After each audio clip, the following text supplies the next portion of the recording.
Podcast is intended for mature audiences. The views and opinions expressed are those of the panelists and do not reflect in any way those of the podcast partners, sponsors, or affiliates. Enjoy.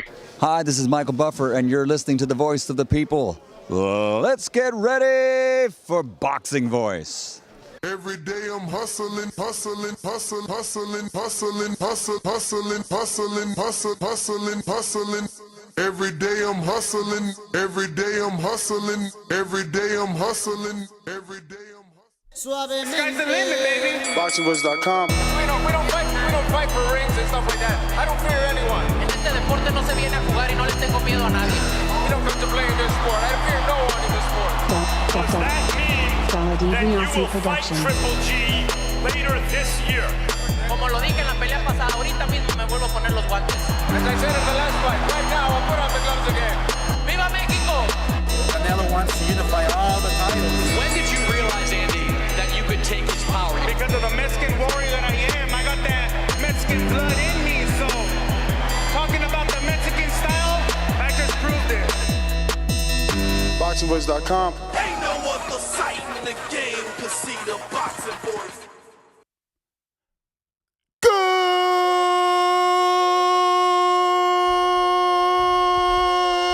morning, TBV. What's going on, ladies and gentlemen? Welcome back to another one.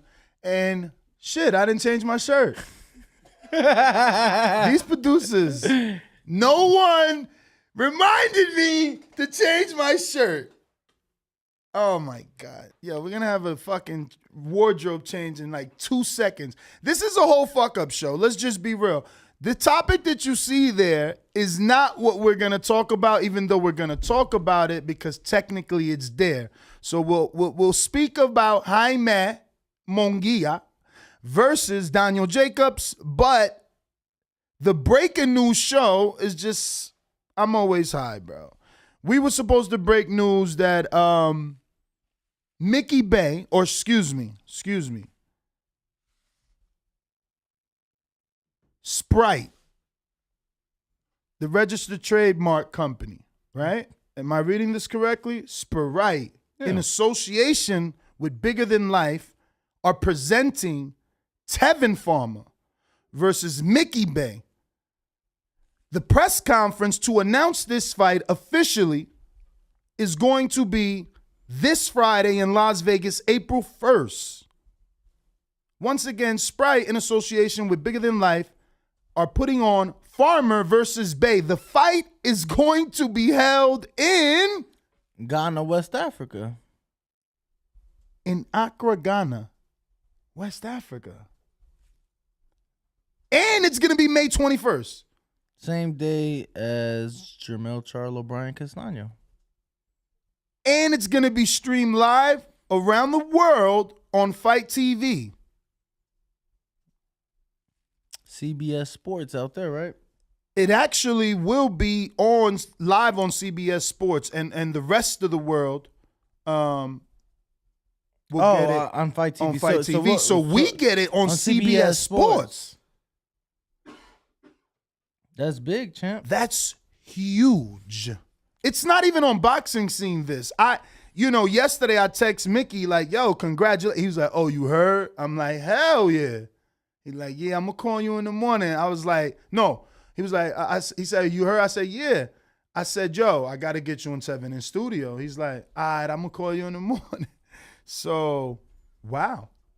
We were just with Team Devin Haney, who obviously has a close relationship with Bay, and we were talking about this fight and whether or not it was going to happen, and the fact that he told us an announcement would come as early as next week.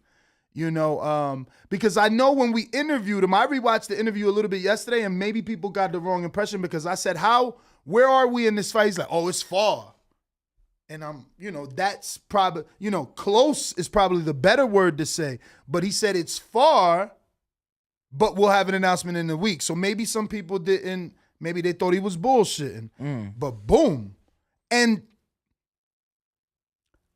I don't know. I got to find out, right? Because this is a California company, but I feel like I know Yvette Morales. I feel like she was 50 Cent's publicist when he was in the game with TMT and SMS. But young Austin, good morning. Go to Danny. Wardrobe change. Champ. Why running high? Let the people see your fat, your rolls. This is only day 2 in the gym. You right. Champ and I, Nestor and I were in the gym getting those rounds in. He got put on his ass by Johnny Rice. I don't know why he thought his first day back would be a good day to spar. But nonetheless, we back and we getting in shape. But everybody in the chat, go ahead and comment. Who do you guys feel? Well, actually, we'll make a poll instead. Let's do that. But yeah, Jaime Munguia, Daniel Jacobs. It seems like that fight seems like all but official for a 164-pound catch weight. And yeah, I mean, it's a fight that both men need. It's a fight that Daniel Jacobs comes in the more experienced fighter, but it's a fight that I don't know if I like the Munguia Jacobs fight, Ness, simply because of the catch weight. You know, Jacobs has been at 68 for a little bit now, making him come down. What were your thoughts when you saw that catch weight? Well, you got to keep in mind that Jacobs just went down to fight Rosado, bro. He put me back on cam and shit. I'm over here brushing the old man, long hair.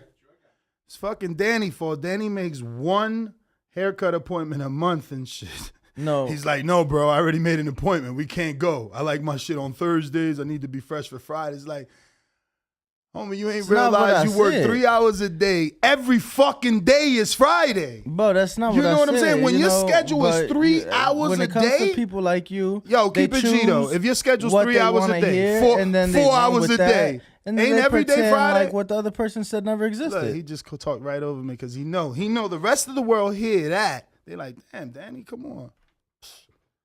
Get a haircut every day. So I've stopped you from getting a haircut, Ness? I mean, I don't know where the place is. You know what I'm saying? I'm relying on my friend, man. So if I'm your friend, you would ask for the address. I would give you the address, and then you would drive there, and then, get your haircut. Shout out to David. I got to wear a hat because Danny don't take me to the barber shop out here.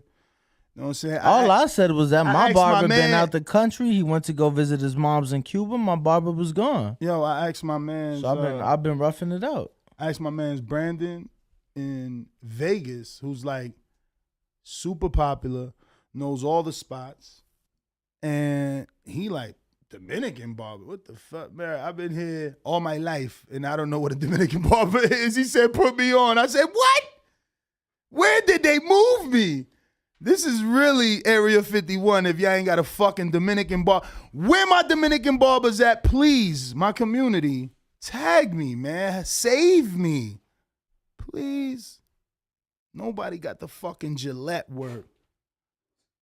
That's straight edge. Fucking they have fuck. Shout out to Brandon Lance. He says it was the producer's fault he didn't change the shirt. Now it's Danny's fault he didn't get a haircut. Yeah, we a team. Danny scheduled. Yo, let me tell you. Danny schedules the haircut appointment because he's the one that knows the barber. Easy peasy. The producer shouldn't let us go live without checking if we ready. What the fuck? Like, yo, this guy, you getting brought up in the meeting, Brandon. This guy's terrible. What is going on with him? No. But back to the action, bruh. You notice that he told us, yo, y'all got y'all passports, so y'all be good. He knew. Well, he knew. Because right there, you threw to him like, no, I think I threw to him or you threw to him like, oh, undercard Devin Haney, Australia? And he was like, oh, nah. Anything's possible, but like he knew. Yeah, he had Mick teased it. He said there was people in different countries interested. I'm going to be honest. I didn't know how, that fight got made over seas. I'm thinking, take this fight to like the Midwest or some shit. Take it to the East Coast or something like. The money. No, yeah, but that's what I'm saying. I didn't think that. I'm just so like happy for him, for the both of them, that it's like real money in Ghana and then US TV streaming plus worldwide distribution. I'm like, wow. I can't wait for the press conference since we here. We might as well just check that shit out. See what's going on. I see they got some free food. They're having food at the press conference? Bruh, they rolling out the red carpet finesse. Bro, Sprite threw me off though.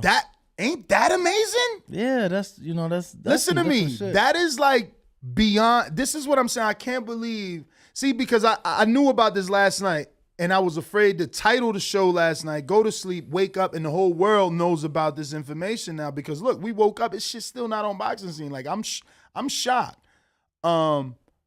But that is amazing. The whole Sprite thing. Yeah, that's pretty cool.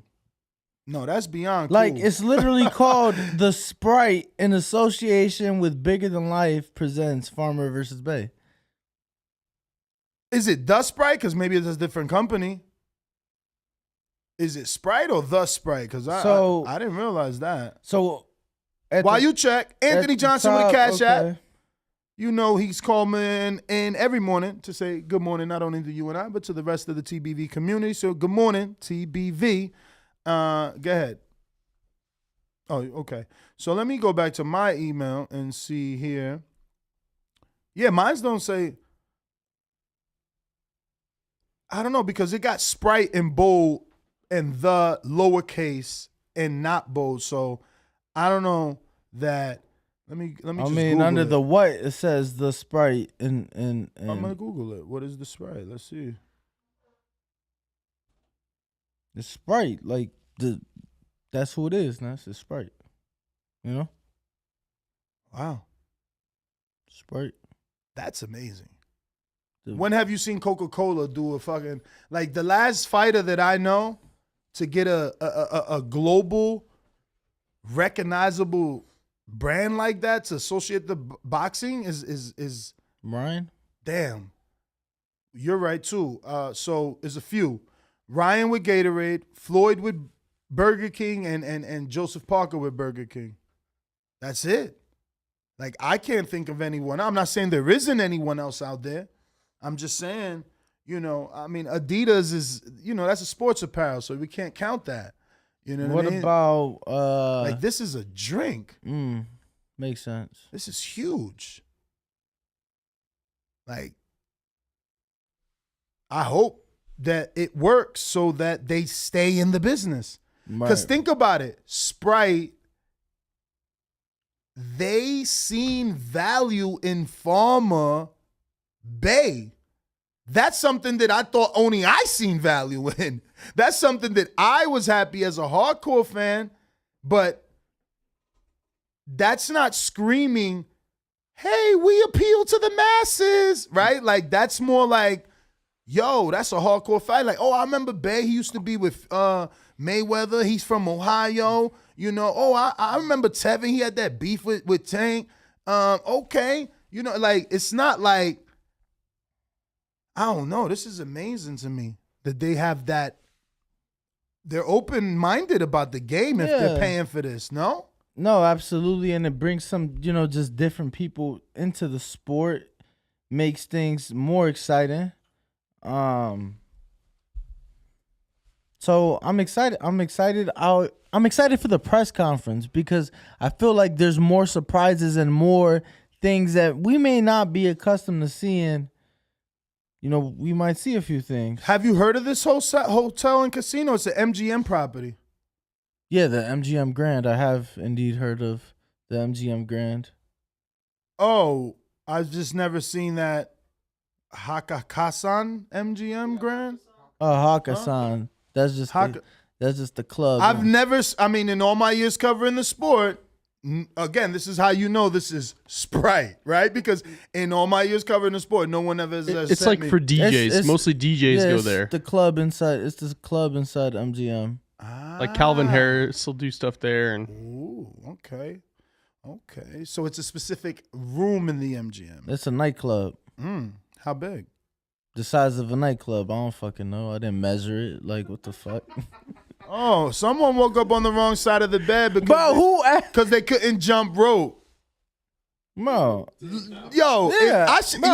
Again, we go back to the super chat about, oh, Nez, you the one wanted a chip in your brain. I wish I would have had that motherfucking iRecorder right there. I'm jumping rope. If I could have just recorded Danny, we would have had a viral TikTok.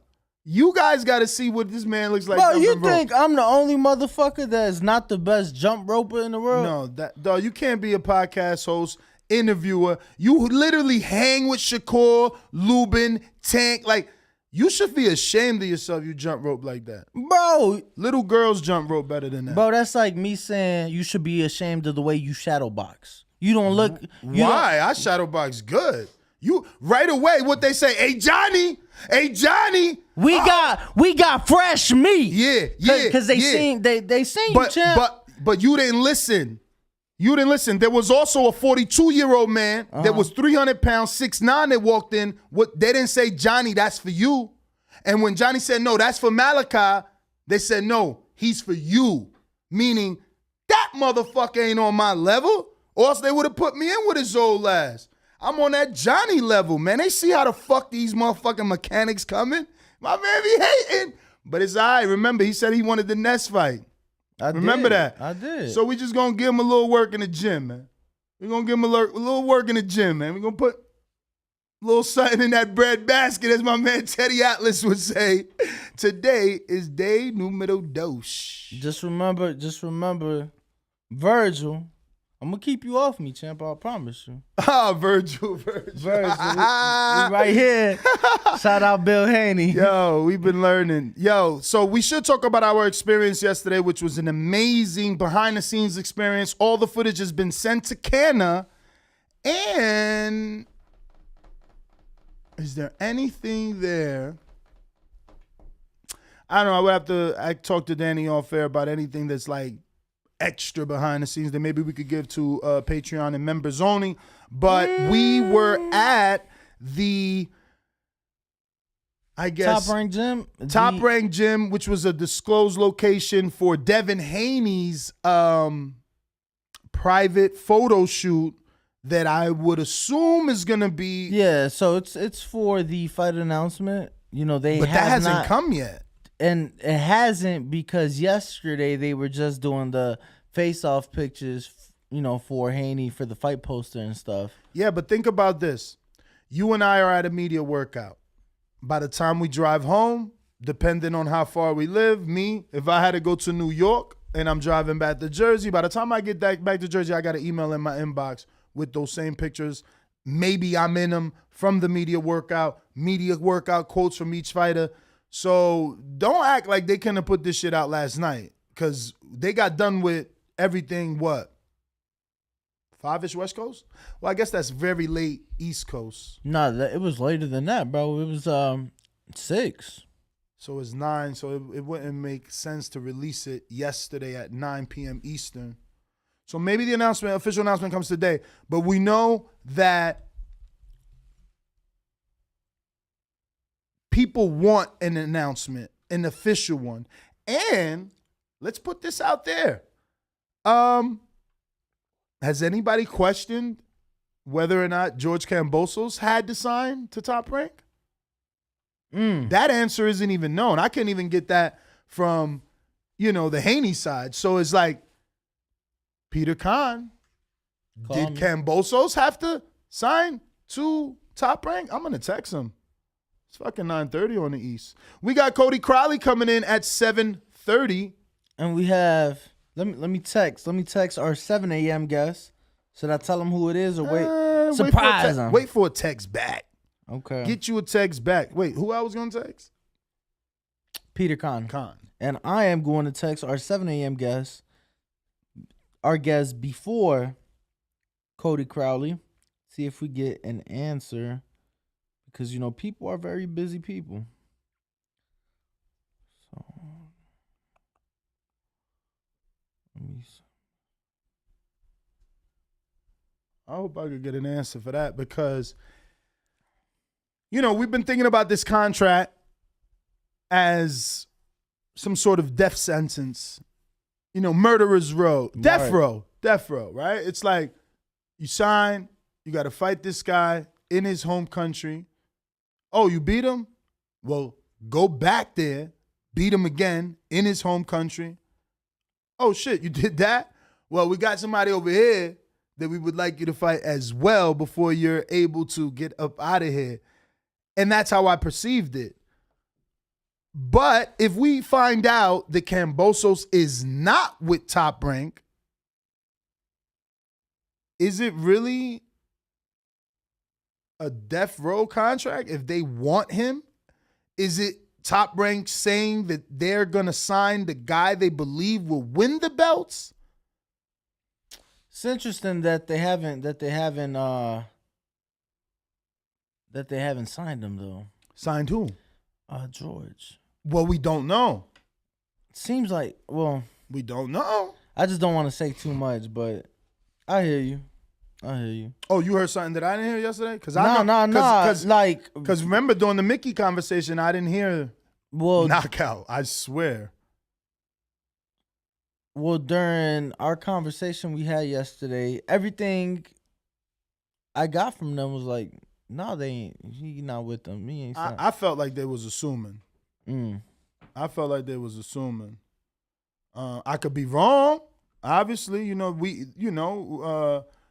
we in there, but we definitely, are not privy to everything. No, that's for sure. That is for sure.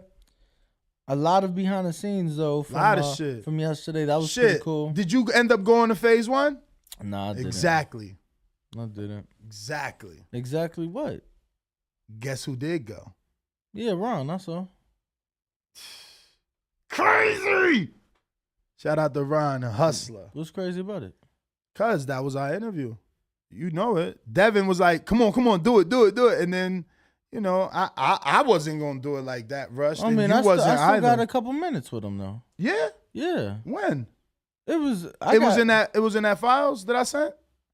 I mean, if you sent... I sent everything that was done yesterday. Then, yeah, there was... Oh, I didn't even see it because I just... Yeah. I clicked everything. Oh, it was like 18 files. I believe it. 10 gigs. I was recording a lot. Yeah, it was a lot of recording. You know what's funny? We got to see Shakur Stevenson yesterday, y'all. And Shakur and Devin, together. Embracing, having a moment. And then Danny, I was just sitting back so happy. Cause Danny's like, yo, you want to interview? I'm like, nah, you do your thing. He got a better relationship with them. He be chilling with them. So I'm like, you do your thing. But in the back, my palms is sweaty. I'm like, damn, is he gonna bring up this? Is he gonna bring up that? And man, you touched on everything. Funny, we just talked about me not hearing something you didn't hear. Smoke. I did it. No, you didn't hear smoke. My man was willing to bet money damn near. He was about to go to, you was getting exaggerated out there. You was getting animated. He was about to go crazy because I'm like, no, I heard Shakur say, if Devin get them belts. Well, hold on. Why would you tell him what he said? Because then they won't be incentivized to go watch the interview. Why wouldn't they? Everybody goes back. Bruh, the Plant interview is at now like 20-something thousand. I don't feel like people are like me and you, like, all right, cool. This what this about? What am I watching it for? Danny loved them views. He like, nah, champ, don't take my views. Yo, I hear you. Go watch you didn't know I interviewed him yesterday? Absolutely not. Okay. Absolutely not. I didn't know. We should have prioritized that, man. We were there before everybody. I mean, nobody else was there. Let's be clear. No, I mean, Ron ran in. Fight Hype ran in at the end. They ran up, but come on, bro. They ran in. I mean, they got it. I mean, all I'm saying is, had I known, I would have sent it off first versus sending all 10 gigs. You know how long that took me? I literally drove you home. If you saw Ron and you heard what Devin said, why wouldn't you have done that anyway? But he's not listening. I said, if you would have told me you had a Devin Haney interview, I would have prioritized it in sending it as a separate email so that it gets there quicker. You sent all 10 gigs. Oh, yeah, you wild. Again, I'm under the impression you either went to phase 1 or didn't go to phase 1. So whatever we got on that drive, that's ours. There wasn't no one else there. Yeah. All right. So so what's the rush? If you tell me, so then what's the rush regardless? He don't get it. I Oh my don't. God. Oh my God. Is the yo, shout out to Info Joe. He had another peanut butter. He's stuck, man. No, bro. I don't understand. Why the fuck does it matter? Why does it matter? Nobody else was there. You was there. I was there. ESPN was there. Questions could be the same. Did you watch Ron's? No, I didn't. Well, you know what? I started to. I did watch it. I think in its entirety. I watched like 2 So minutes. I would need to know what you asked. I don't know, but his isn't much. Mine's are probably about the same length. Like it's not too long. You know. I mean, it is what it is. It is what it is. Yeah. So do we have social media for our other guest? And did he reply? Let me see. Have not received. Peter read Okay. and didn't answer. Come on, man. Don't leave me on read. Come on, Camboso's manager. Left you on red, champ. Mm-hmm. We met the Maloneys yesterday. This is a wonderful Yo, that situation. was interesting. Let me tell you, that was What, interesting. them being so embraceful of Devin, being as though that they're Australian and Devin is gonna fight one? They just said what's up to him. I don't know if embracing. One of them picked him. See, where's Yeah, your ears at? I heard it. I got it on camera. I heard it. Okay, so what's But the I don't know that's like, you know, they spoke for like 30 seconds. Like did you see their smiles? They were excited to be there. They the ones wanted the picture with Devin. They the ones came up to Devin together. It was like No. I'm saying it was weird in the sense that that they're there. I mean, they're top-ranked fighters at a top-ranked gym. How's that weird? No, right? The top-ranked fighters at the top-ranked gym. That's not weird, but I'm just saying they are Cambosa's countrymen, you know, nonetheless. So you what? Like some spies? I'm No, lost. I'm just saying you didn't, you know, you're not thinking twice. No. Yeah, I mean, you were Them dudes little as hell. No. All they could do is look at Devin and report. There's nothing else. But that's what I'm. You're probably the only person in the gym that was wondering, because if they said it themselves, you know. If they said what? Like, oh, okay, you here, you know, keeping an eye for your guy, like, you know. I mean, I get that, but that would be too elaborate for even Top Rank. It costs too much. Remember, these guys are Australian. They don't live over here. Yeah, no. So they fly in, and it's an entire team, 2 brothers, the father. I mean, all the team. Like, hell no. And again, we still don't even know if Cambosos is signed. So why the fuck is Top Rank going to spend thousands of dollars That's flying? not what I'm saying, bro. No, but that's a conspiracy. You're saying that people are thinking? I'm not saying that they flew them in just so they could spy, bro. Like, you're making shit so up. like, what are we talking about? You didn't find it odd in the least. No, I know that you didn't find it interesting. You didn't find it cool. Yes, cool and interesting because they're Australian. All right, bro. So it works with the theme. Bro, it's like, yo, let's take this picture. About where did Top Rank flew him in? Like, what? I'm just saying, because if it's not cool and interesting, it's a conspiracy and weird. So we have to speak of the possibility of conspiracy and weird, which aren't logical to me. They're just not logical. I don't think anyone is going to invest in bringing the Maloneys some way that's going to help Cambosos. That's like Tank, right? That's like Tank is in the gym training, and Ugas just walks in. And you, oh, what's up, champ? What up, Tank? What, you know, but it's like, I mean, which gym is Tank training at? Did he fucking choose to train at Ugas' gym at Salas? No, I'm just saying. Oh, and if it's the Mayweather gym, it's expected. It's the Mayweather gym. Everybody wants to go there. Right, but I'm just saying. People kept pushing you and I there. It'll be like, like, okay, he fighting your boy, you know? Yeah, but it would be more of a joke. It would be more of a joke. Yeah, I just said it was interesting. That's all. You the one came up with the Top Rank, flew him in, and I mean, because if it's interesting, like you said, if it's interesting and it ain't interesting, cool. And But dope there was is weird and a conspiracy. There was a lot of cool and interesting moments yesterday. Absolutely. The fact that Devin was willing to take a picture with the Australian flag, but that I noticed Bill rush right up like, yo, they taking a picture with both? Like, I seen that whole, like, yo, like, hold on, we ain't just going to take a picture with the Australian flag. He took a picture with the American one first. Yeah. But obviously Bill didn't notice that maybe. I don't know. They took down the Australian one, but the American one was kind of like tucked away, hidden. I don't know if you saw where the... Yeah, it was on the light. Yeah, on Mikey, the light. I finally got to meet Mikey Williams. Shout out to Mikey. That was your first time meeting Mikey? I'm not a West Coast guy. And he's not a West Coast guy. He's mostly top rank. He's the only top rank, yeah. All right. And that's mostly on the West Coast.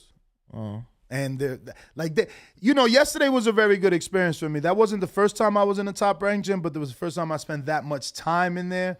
We were there for hours. Hours. No, I had to keep like fucking moving my legs. Like, it was getting crazy. I wish the audience tuned in right now could have seen your face when Bill Haney's in the locker room with Dev, and he calls us over.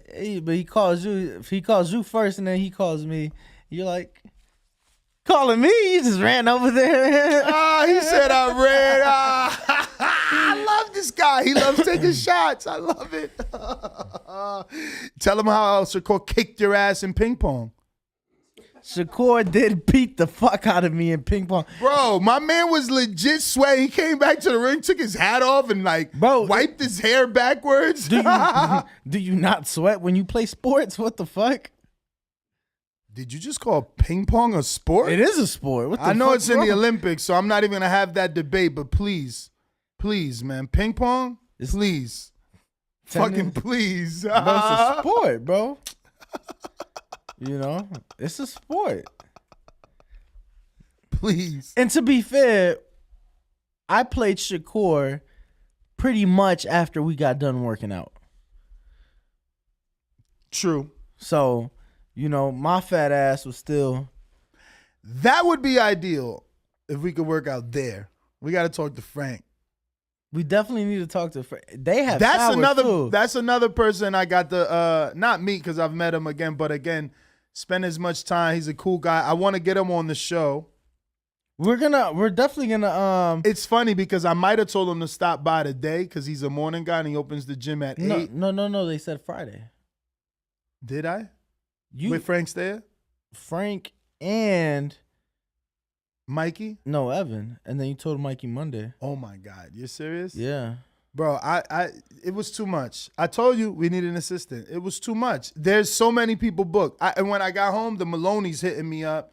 The father, I'm like, yo, it's too. I just told them maybe Friday. I'm fucked then. No, you did tell them Friday. You literally told them. We're gonna have 4 people on Friday. You literally told them because you. And I think I told Amari.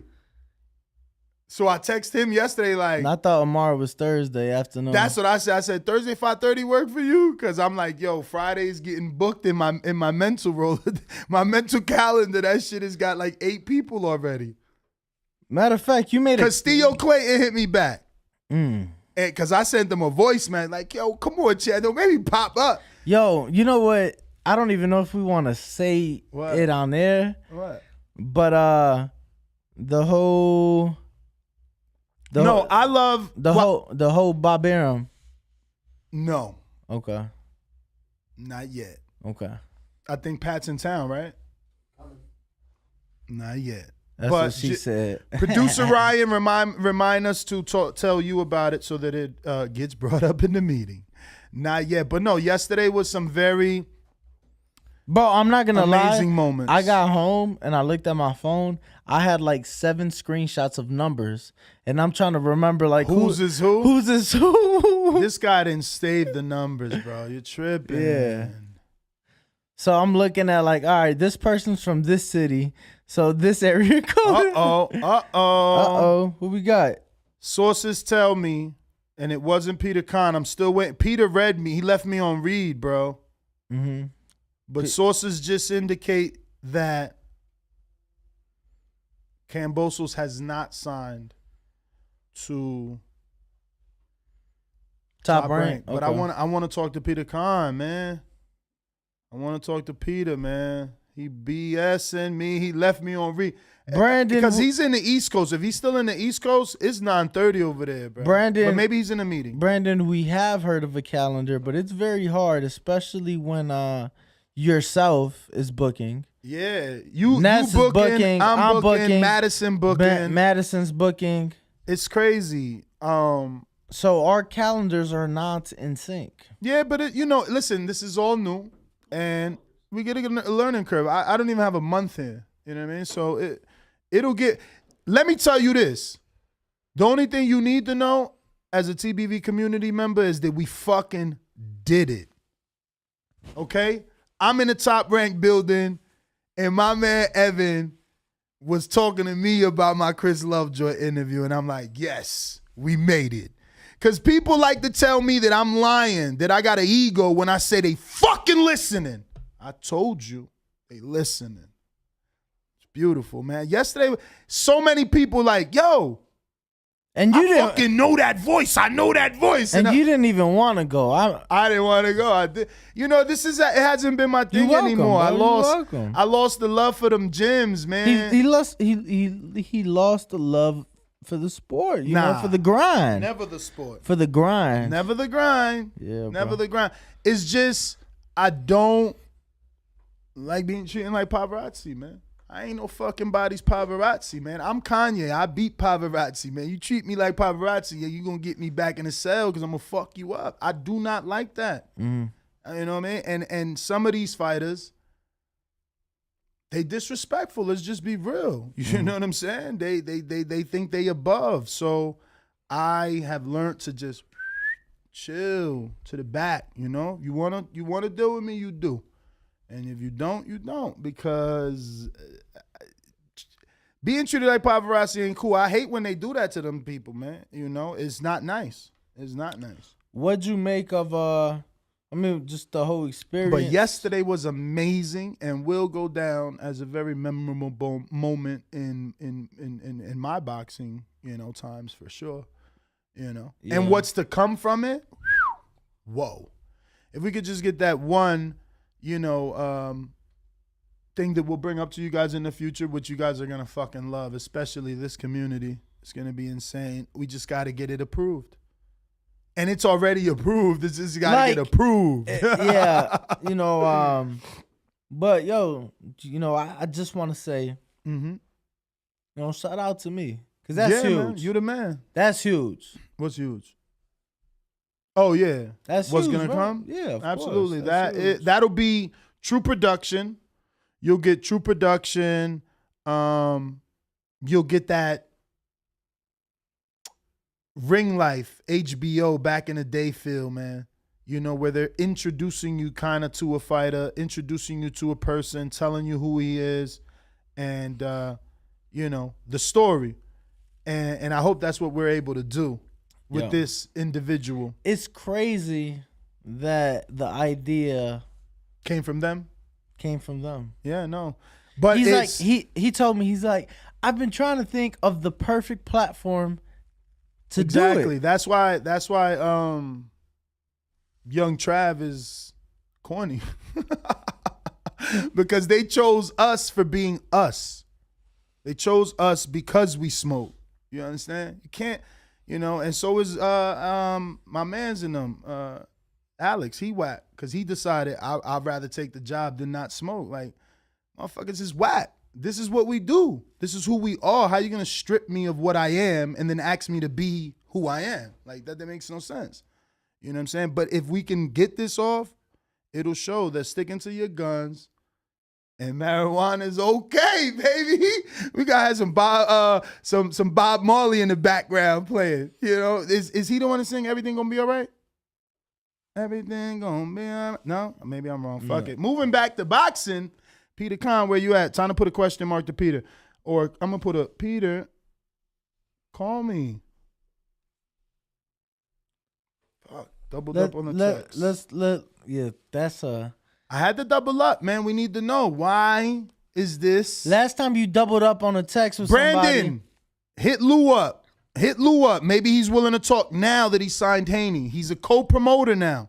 Hit Lou up. It is Bob Marley. Last time you double text somebody. What happened? They popped up? They popped up in studio. I like that. And Peter told me he'd pop up whenever he's in Vegas. Oh no, that's New York.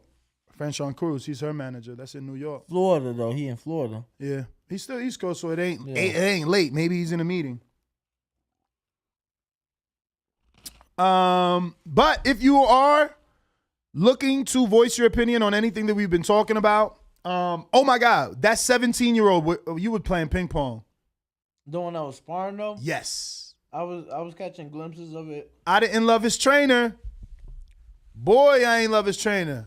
I even wanted to talk to Shakur's grandfather. I kept seeing it because, you know, he was sparring one of Shakur's grandfather's fighters. But I kept seeing the look on Shakur's face, or rather Shakur's grandfather's face, pop up every time that the other trick, because he was being a little talkative. Talkative is a nice word. Talkative is a nice word. I didn't know that boy was 17, man. He all right. And to hear his trainer complain so much. I mean, he complained. It was one time he popped Shakur's grandfather's fighter with like a 4-piece combination. Shakur stopped playing fucking ping pong and looked over there with that big old smile. He got that smile. That shit is everywhere. Right. Bro, he beating you in ping pong. He like 4-1. Big smile. Yo, he's amazing. Bro, man. To me, that was like, I'm really sitting here like playing ping pong with the champ. Let me tell you, the only time I've ever played ping pong in my life was in Afghanistan. I'm sure. That's like a military type of thing. Yeah, so it's like I'm literally playing Forrest Gump's thing. Playing ping pong with a 2-division world champ. He spanked everybody in there. That's I mean, he went through the whole gym. I hear Terrence. All I was looking for was the chessboard because I know Terrence played somebody. He played chess in that gym.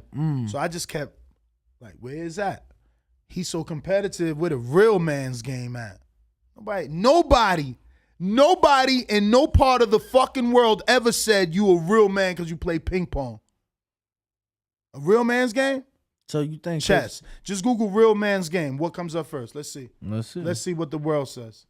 Real man's game. What came up? Oh shit! Hold on, I'll tell you. I'm gonna have to type it myself. Y'all might be fucking trying to change shit.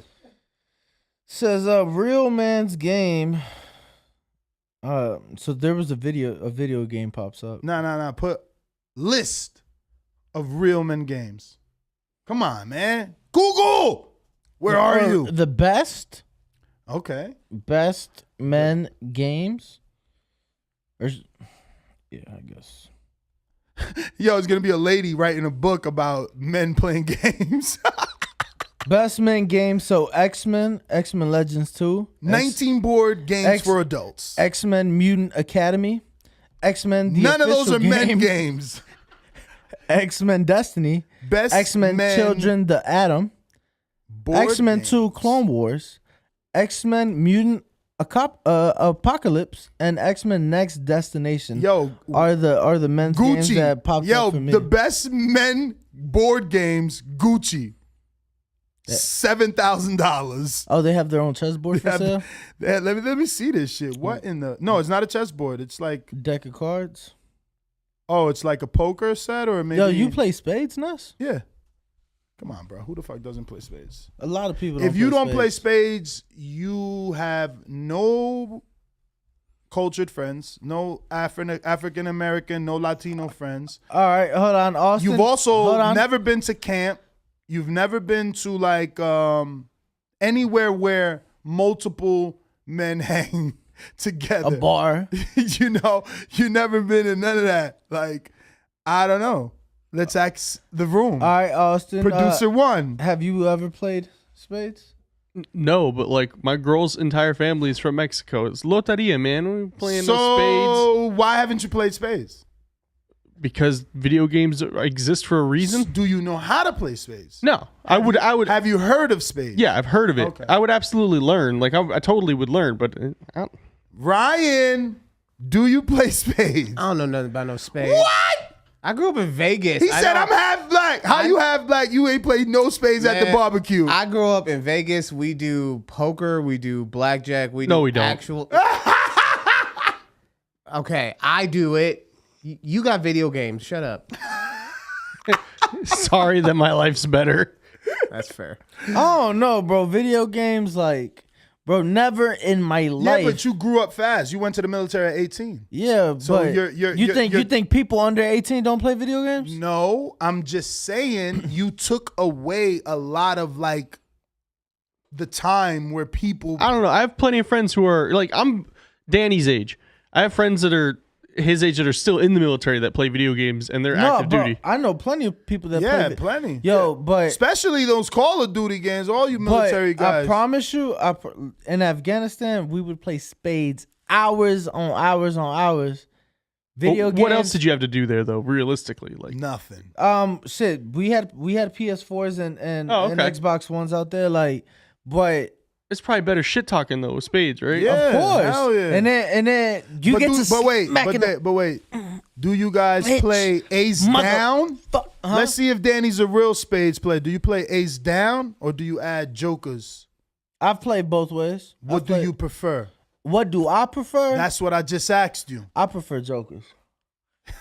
I prefer jokers. He just showed he's a bum spades player, man. Boy. Me versus Danny. Like, first I gotta need a partner, but me with anybody versus whoever he why got. are you trying to go? Against we you? should be partners. Not if you like jokers. We're gonna do the Danny Ness versus it don't matter. Ryan and myself. So wait, if you use the jokers, do you still use like the two of spades? Yes. Oh my God, this guy's playing like kitty camp spades, man. This is shit he learned when he was in like Pop Warner football, bro. man. I know how to play without the jokers. I know how to play deuce high, ace high. It don't matter. You should be telling people. Anybody that's like, yo, we playing like, oh, fast, come on, man. Yeah, but if you go, ain't we all over 21? Like, can we all drink at this table? What the fuck? Yeah, if you go to somebody's crib or you know, no, you tell them. You gotta put rules. No, you gotta put them on. You got to put like, yo, fans, you still some people playing don't like jokers? it though. That's for kids. Some people don't. I hear you.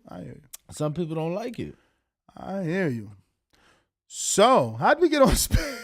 Because you were talking about a real man's game. Yeah, because Danny was over here getting his ass handed to him in ping pong by like 13-year-olds in the gym or something. That's what I was hearing. Well, yeah, he used to be 13. I mean, now he's what, 20? Oh, he's older than Devin, so he's 24? Oh, so he's my age. Shakur, Shakur's 24. He's older than Devin. Guys, it's so crazy that Devin is younger than Shakur, but looks older. Younger than Keyshawn, who should be younger because he ain't even pro yet, but no, he's older. Keyshawn's pro. I mean, yeah, but I mean, what I meant is, you know, he just went to the Olympics, so kind of traditionally you turn pro after the Olympics. Oh my God, that's so crazy. Ness getting called out in chat about spades. I see him. Moolah. You play bones? Nah, you talking about don't say nothing. Dominoes? Yeah. Brian, I'm supposed to be nice in dominoes. That's a Latino thing. It's just not my thing. It's especially a Caribbean. Or like My dad, he's nice. And I could put numbers. I tried once to start counting, but I'm just not. I haven't played enough to be good anyway. I don't like playing because I hate losing. I'm competitive. Yeah. What about Bid Wiz? You ever played some Bid Wiz? Never heard of that shit. Really? Never heard of that shit. Yeah, Bid Wiz is older, similar to Spades, but it's an older card game that Bro, what is Baccarat? Yeah. What is that? Baccarat. It's like a type of poker. It's something that you play in the casinos, and it's yeah. No, I mean there's similarities to it and spades in which you have to like say, hey, I think my cards are going to be higher than your cards or something like that. Now, don't quote me on that because I've never played because I'm gonna get my ass busted in that game. I was overhearing conversations about that and how a certain individual only does that. If he ain't doing that, he's shopping, and if he ain't shopping, he in the gym. Yeah, I know exactly who you. Yeah, okay. And I'm like, oh yeah, what the hell is? You know Baccarat? what's funny? What? He's the first person to ever put that word in my vocabulary. Yeah, Baccarat. Yeah, because he asked me. We was talking about gambling, and he asked me, "Have I ever played it?" And I was like, "He's like, that's all I play, man." And back then, I would play like blackjack, maybe a $5 I used table. to love blackjack. Yeah, Did you ever graduate to like a $25 hand? Yeah, but not. I mean the table, like the table. $25 minimum table. Yeah. Nah, I just stay at the $5 table, and if I want to, let me tell you, I'm so cheap. I would take 100, and like that's my 4 opportunities. That's it. Yeah. But sometimes you get so lucky that 100 will double. Like you might win 4 straight or 8 straight. No, it got to be up to you to walk away with that 300. No, let me tell you, I was at. I mean, again, remember, guys, I haven't played. I'm probably creeping on a decade. At least 7 or 8 years ago, I've been cut that shit. Let me tell you, I went to a casino. The first. One of the times I came back from Afghanistan, I go play. I got some money, and so I'm like, cool. I'm gonna play some blackjack. So you know how they have the side bets, right? Mm-hmm. So I kept playing. I would play the side bet, and I would, obviously my main bet, of course. Bro, the dealer's she's paying me wrong for the side bet. Paying you more? Yes, it was 3-1. The eye in the sky didn't catch it? They called it like 9 hands later. Yeah, but they took their money back. No, of course not. No, really? Nope. That's crazy. Super chat coming in. Is this the first of the day? What? I was about to say, because like we got you so much BTS footage. That's behind the scenes. If you're living under a rock, footage, interviews. Now I'm being told we got interviews with the champ Devin Haney. We also got interviews with the champ, Shakur Stevenson. We also built relationships with the Maloney brothers to have them on show this week or next. Amari Jones will be on show. Any message back from our 7 o'clock? Nope. So Church was supposed to be on the show. I was excited for Church too. That's somebody we could get another day though. Yeah. I mean, look, it's not easy.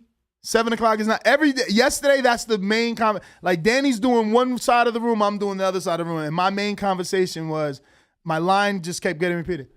Yeah. Most of those videos you see, they're in there at 7 o'clock. Everybody's like, what? They was in there at 7? So-and-so?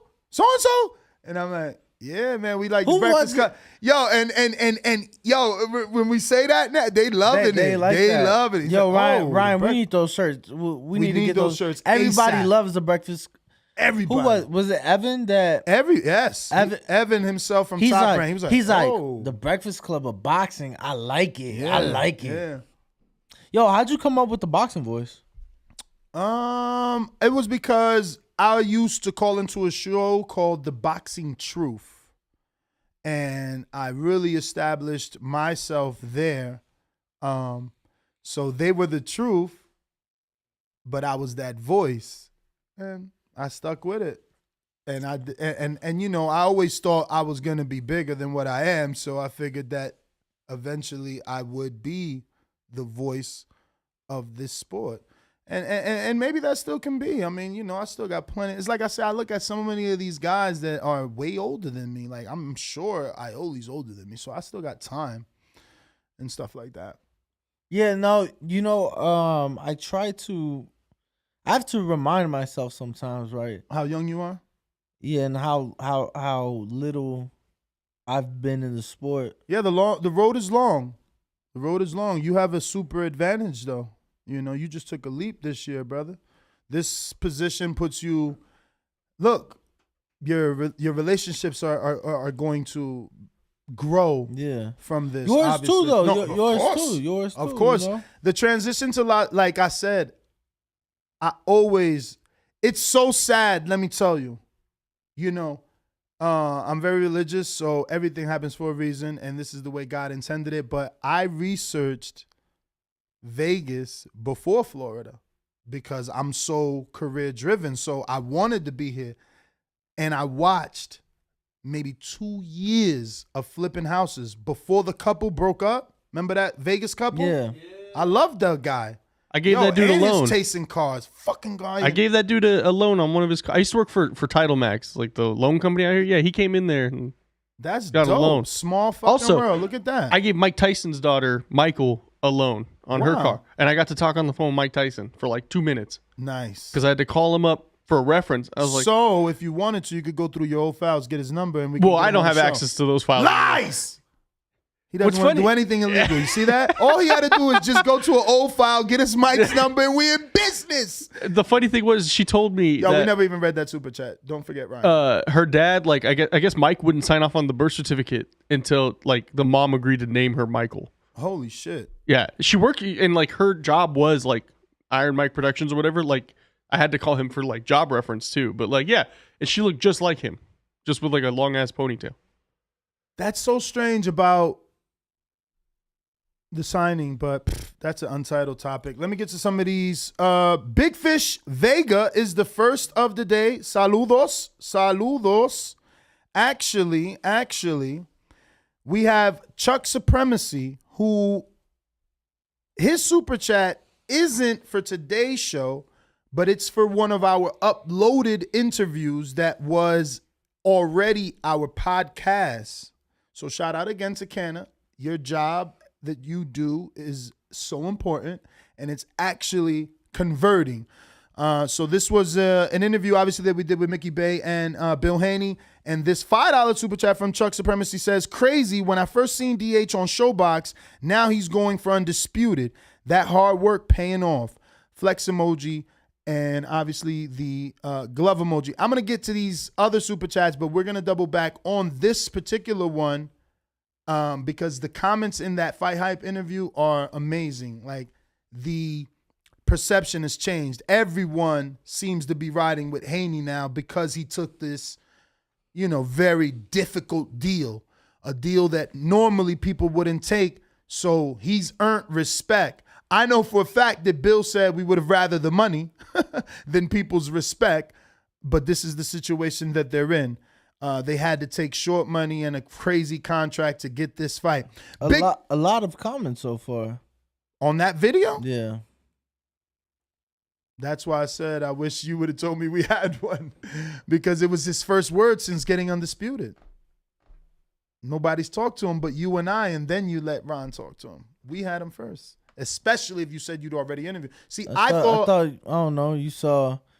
I had the camera in front of him and we were talking back and forth. I was building I was doing what you've already done. Those are all your peoples. I'm East Coaster. I had to, you've been out here for 4 years, 7 years. You saying because Devin from the West Coast and you from the East Coast that you not rocking with him? No, that I was socializing. It's funny to hear. You was kicking it. I got you. It's funny to hear Johnny Rice. He legit looks up to Devin Haney. He fucking worked out. Spar Tony Yoka, by the way. We forgot to mention seen Tony Yoka spar Johnny Rice. My bad. We was just casually jumping while I was attempting to jump rope. I forgot we said we was at Top Rank Gym. We forgot to mention we worked out at Bones Adams Gym. Oh no. Bones is not open to the public, y'all. No. Only Devin, Johnny, Yoka, Jeremiah. Who else? I mean, guys like that, man. Crazy. Yo. They let me park he got the U-shaped driveway. And he like, nah, park the vet in the front. Yeah. Yeah. Yo, life is good. That's because you couldn't make it over the speed bump. He got a big ass speed bump. For all my Latinos, él tiene un policía acostado in the driveway. It's so fucking big, but he put it because obviously so many men going back there with their cars. He's got children. So he doesn't want nobody. Is it nobody... fair to say the origin of the gym? What do you mean the origin? Think. Where it's located? And who created it? Yeah, of course. Okay. So the gym is Ruben Guerrero's old house, like where Robert grew up. All those years on HBO, you hearing Robert Guerrero being trained in a garage. Well, let me tell you, it's not a garage. Of course he became a world champion 4 fucking times. That thing is exactly what I wanted when I moved to Florida.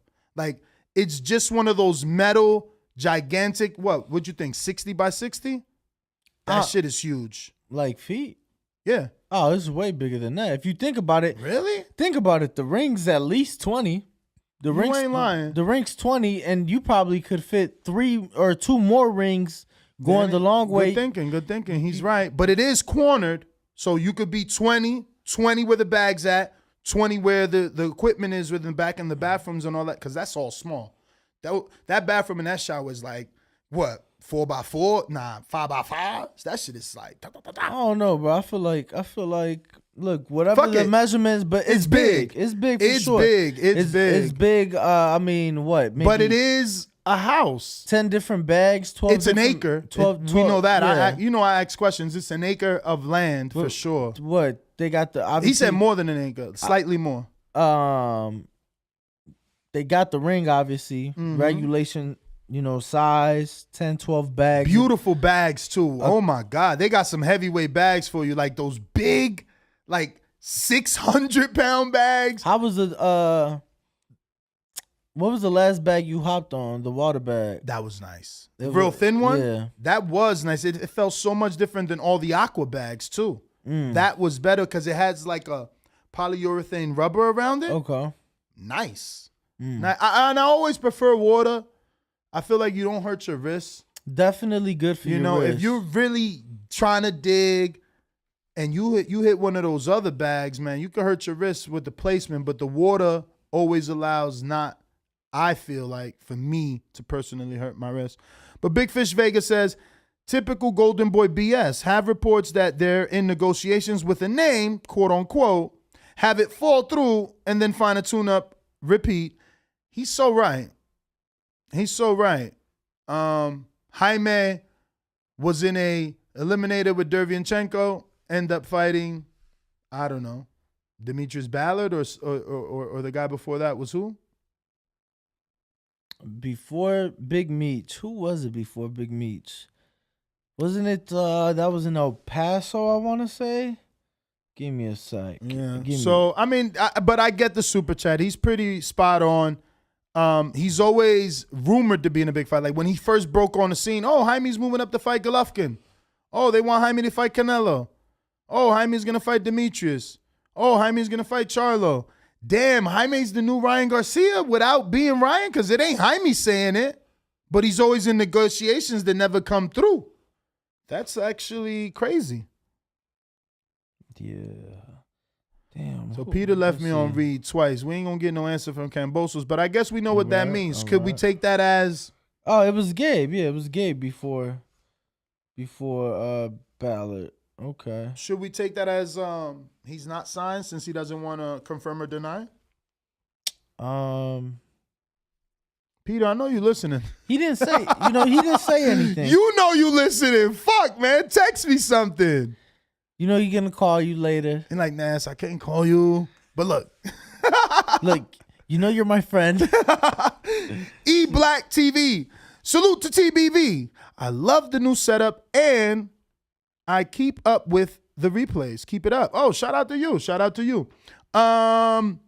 We got Era Zehestro with a $10 super chat. Shout out to you. Biggest super chat of the day thus far. Appreciate it. What's up, guys? Any chance on Fridays you could have a separate stream where we can full screen the fights? Wow. Where's Todd in the comment section when you need him? All right, Mr. Super Producer Todd, you see they don't want all your fucking craziness. They just want the fights. So I don't know. Maybe we can have that meeting. Bring it up, Ryan, and say, let's do Fight Stars, gets the full screen. TBV gets the loco. And ESPN Knockout gets the Spanish broadcast. and we'll try it. We'll know. Analytically, we always find out with analytics what works and what doesn't. No, absolutely. Up next, shout out to everybody. Show Kid. Hold on. Fuck you. Who next? Yo, let me see. I think I still got it. I ain't deleted. That's oh wait, did we cut that one? Nope. That ain't it. We never cut it. We did it from a YouTube. Brandon, we need that. Brandon! Coming to America, barbershop scene. Fuck you. Who next?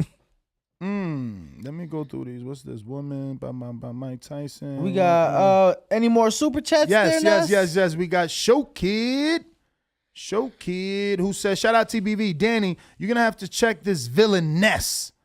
No, the civilianness. Excuse me. What the fuck am I reading? The civilianness. Tell him put some respect on your name. Laugh out loud. Hashtag still SDS. It's funny because he's also military. And you are also military. And the only reason he's actually super chatting is because I did work out with him and he also was a slacker. And I was trying to record him and he hid every time like I record, he would go around the bag so that I can't get a full screen. Nah, bro, I was dead tired. I was dead tired. I can see it. You were so red. I needed that. I needed those glasses in my eyes. I mean, those recorders in my eyes at that time. You were so red. I needed that, bro. You know, we and then it was crazy when he would go like this because you were sweaty. I don't get it.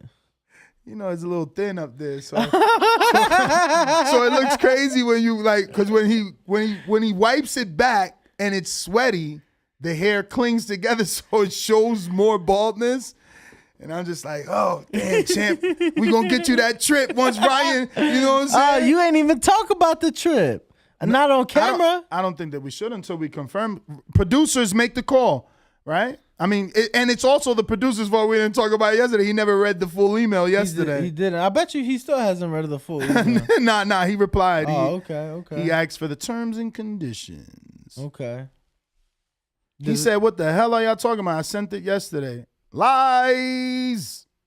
You ain't, but you sent the video. We need you to send like the Who's Next Eddie Murphy style. You didn't do that. And if you did, very easy to just resend since you have it already. Cut. Refreshing in case we got any super chats. We are going to open up the phone lines if you want to call in. If you're on Discord, you got to raise your hand. I see so many of you. Salute. Thank you for joining us. Izzy's back. He says, shout out to Keem, both Brandons, Ohio and Texas, and Dr. Mofongo, Danny making America great again today. Peace, fellas. Shout out to Oklahoma, Izzy in the building. Good to have you back, champ. Yeah, man. What else did we see? So we got to see Tony Yoka. We saw Tony Yoka spar. Yo, his wife was in full, not full, because she didn't have the headdress. Yeah. She didn't have the headdress, but she fights too, right? Really? I didn't even know that was his wife. I never. Oh, see, I don't know. No, but his wife fights. Okay. His wife does fight though. Like boxing. Yes, like professionally. Okay. I just don't know if that was her. Tony Yoka's wife. Because I want to say they're actually fighting on the same card. What? I know they have in the past. And this fight with Martin Bacoli, is that where? Is that an Eddie card? Because Bacoli's with Eddie, right? Rob. It's in Paris, Text me. right? Paris? It's probably going to be in France. My man is a draw. Everybody he fights is in France. In what? France. That's how you say it. France. Oh, France. France. France? France. France. France. France. Okay. Yeah. I got you. Yeah, but so we got to watch that sparring. Sugar Shane Mosley Jr. was in there as well. Mm-hmm. Getting some work That was awesome too. He's so tall. Wow. I felt like he grew. I feel like he grew, man. I was like measuring up with him like, damn, champ, you're like, you got big. You know what I'm saying? That's another guy that's going to be coming up in here. Who else? That dude, that heavyweight was huge, though. He made me, Rances Bartholomew, he's like, Domi, you fit inside of him, bro. There's a heavyweight in there on some Tyson Fury shit. except he's like a bare knuckle fighter, right? That's what they told us? Yep. A bare knuckle fighter. So, wow. What else did we see yesterday? So we went to Top Rank. Who was in Top Rank, Ness? Who was in Top Rank? Shakur. Some Chicago fighters that you knew. Yep. Shout out. 2 of them. One. Three. Came. Oh yeah, Kenneth Sims. Kenny Sims. Christian. Shout out Williams. Kenneth Sims. He had the Balenciagas on. Was chilling with his lady. His lady had the Yeezy foams, man. I ain't win those yet. You hollered at him yesterday? Of course. I'm here now, man. It's a wrap. Take over, man. I'm gonna show Tia what that really meant to be. I feel that. Yeah, man. Yesterday was cool. The Maloney's. Who else? Fuck, man. Who else was up there? Shakur. Shout out Antoine Cobb, Chris Williams, Kenny Sims. What is this? You know who I didn't see yesterday that surprised me was I didn't see K Karoma yesterday. Yeah, man. I mean, I've seen him in the past, so I don't really know that it matters because he ain't no interview type. You got to catch him in there. But he is the type of interview that I need on this chair, man. Like, talk to, man. He's I don't know. He got a lot of people. But looks like we got some guests in the building. Us. Cody Crowley in the building. What's up, my friend? Ryan, take your charger before it gets crushed.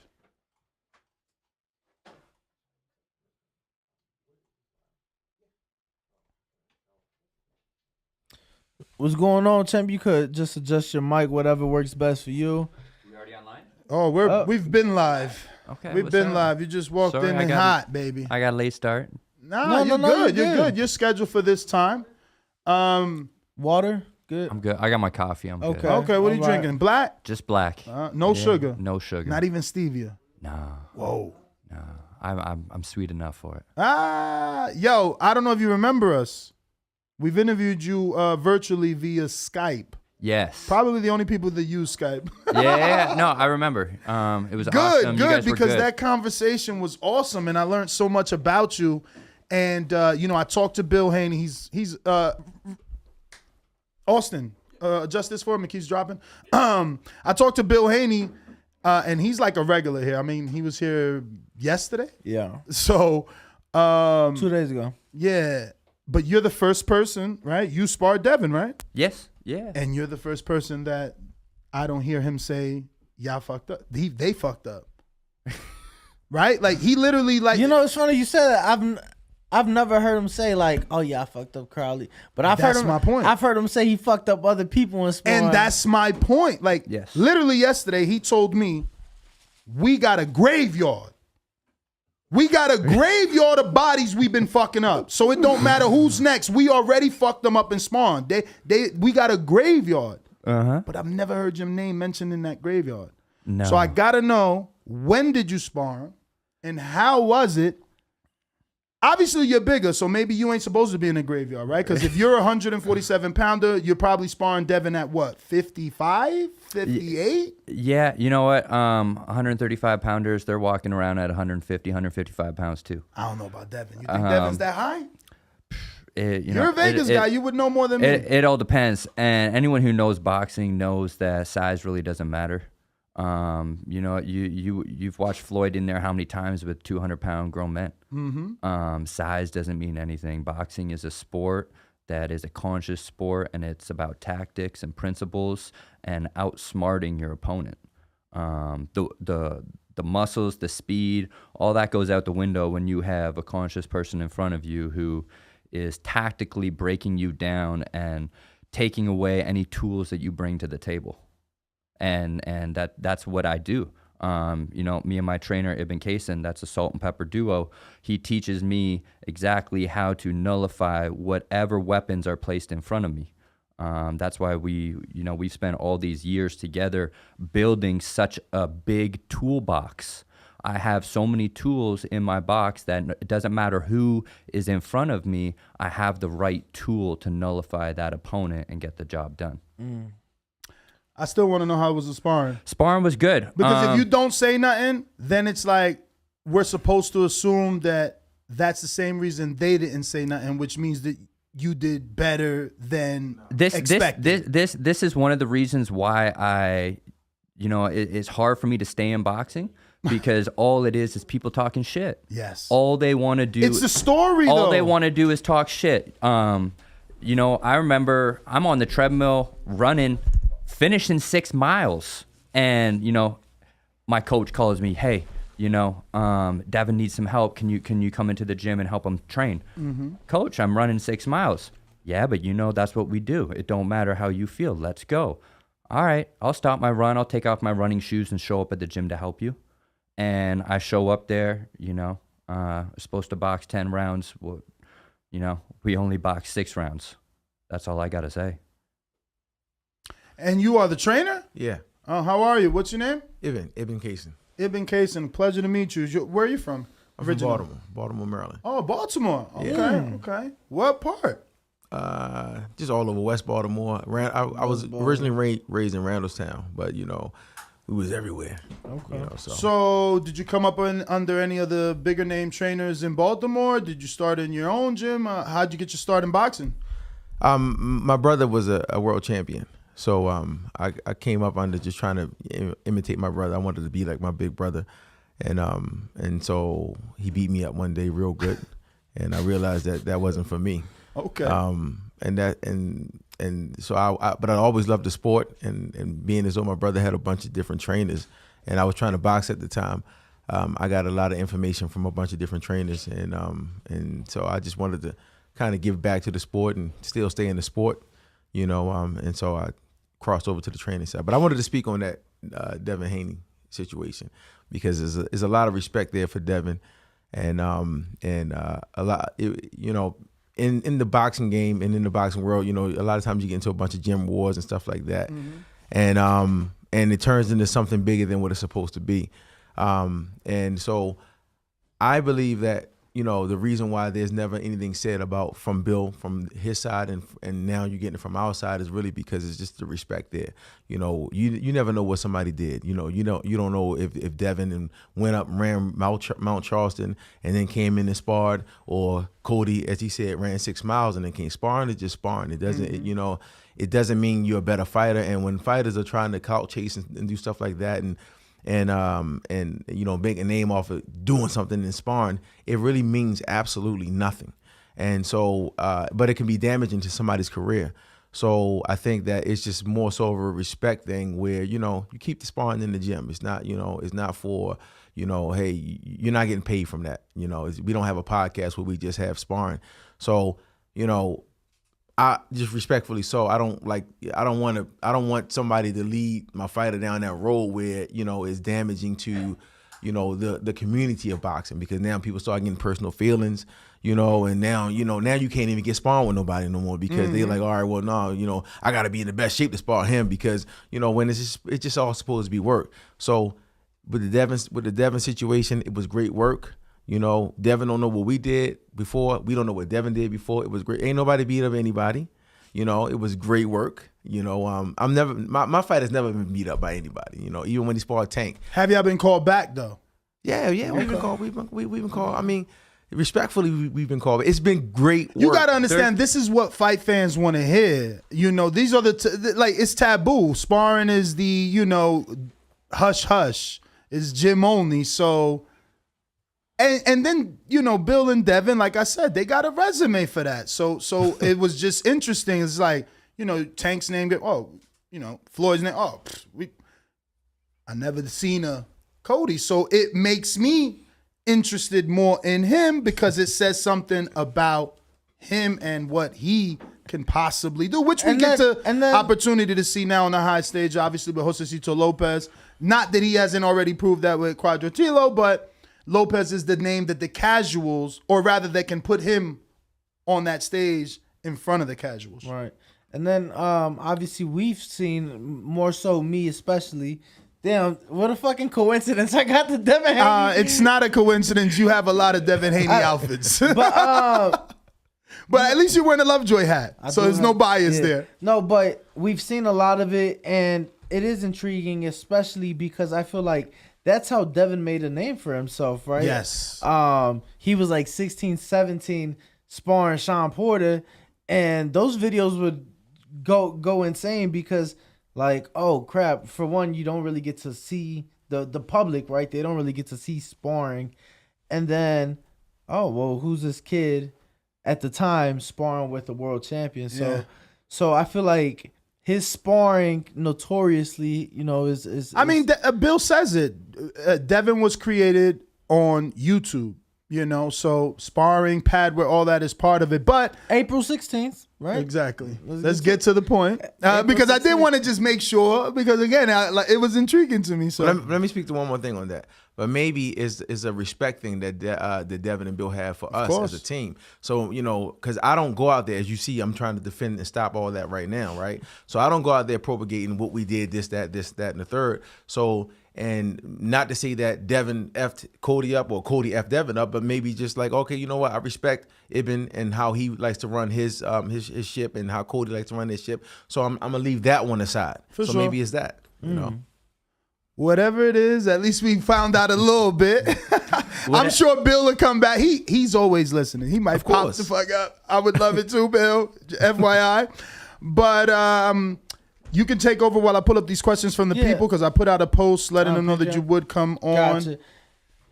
Go to April 16th. Just talk to us a few weeks away now. How's camp been and how have you been feeling?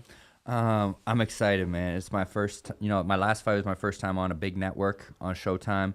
This is my first time on a pay-per-view, which makes it even that much more intriguing to me, to my fans, to the people who know who Cody Crowley is, to the 25 plus world champions that I've been in the ring with.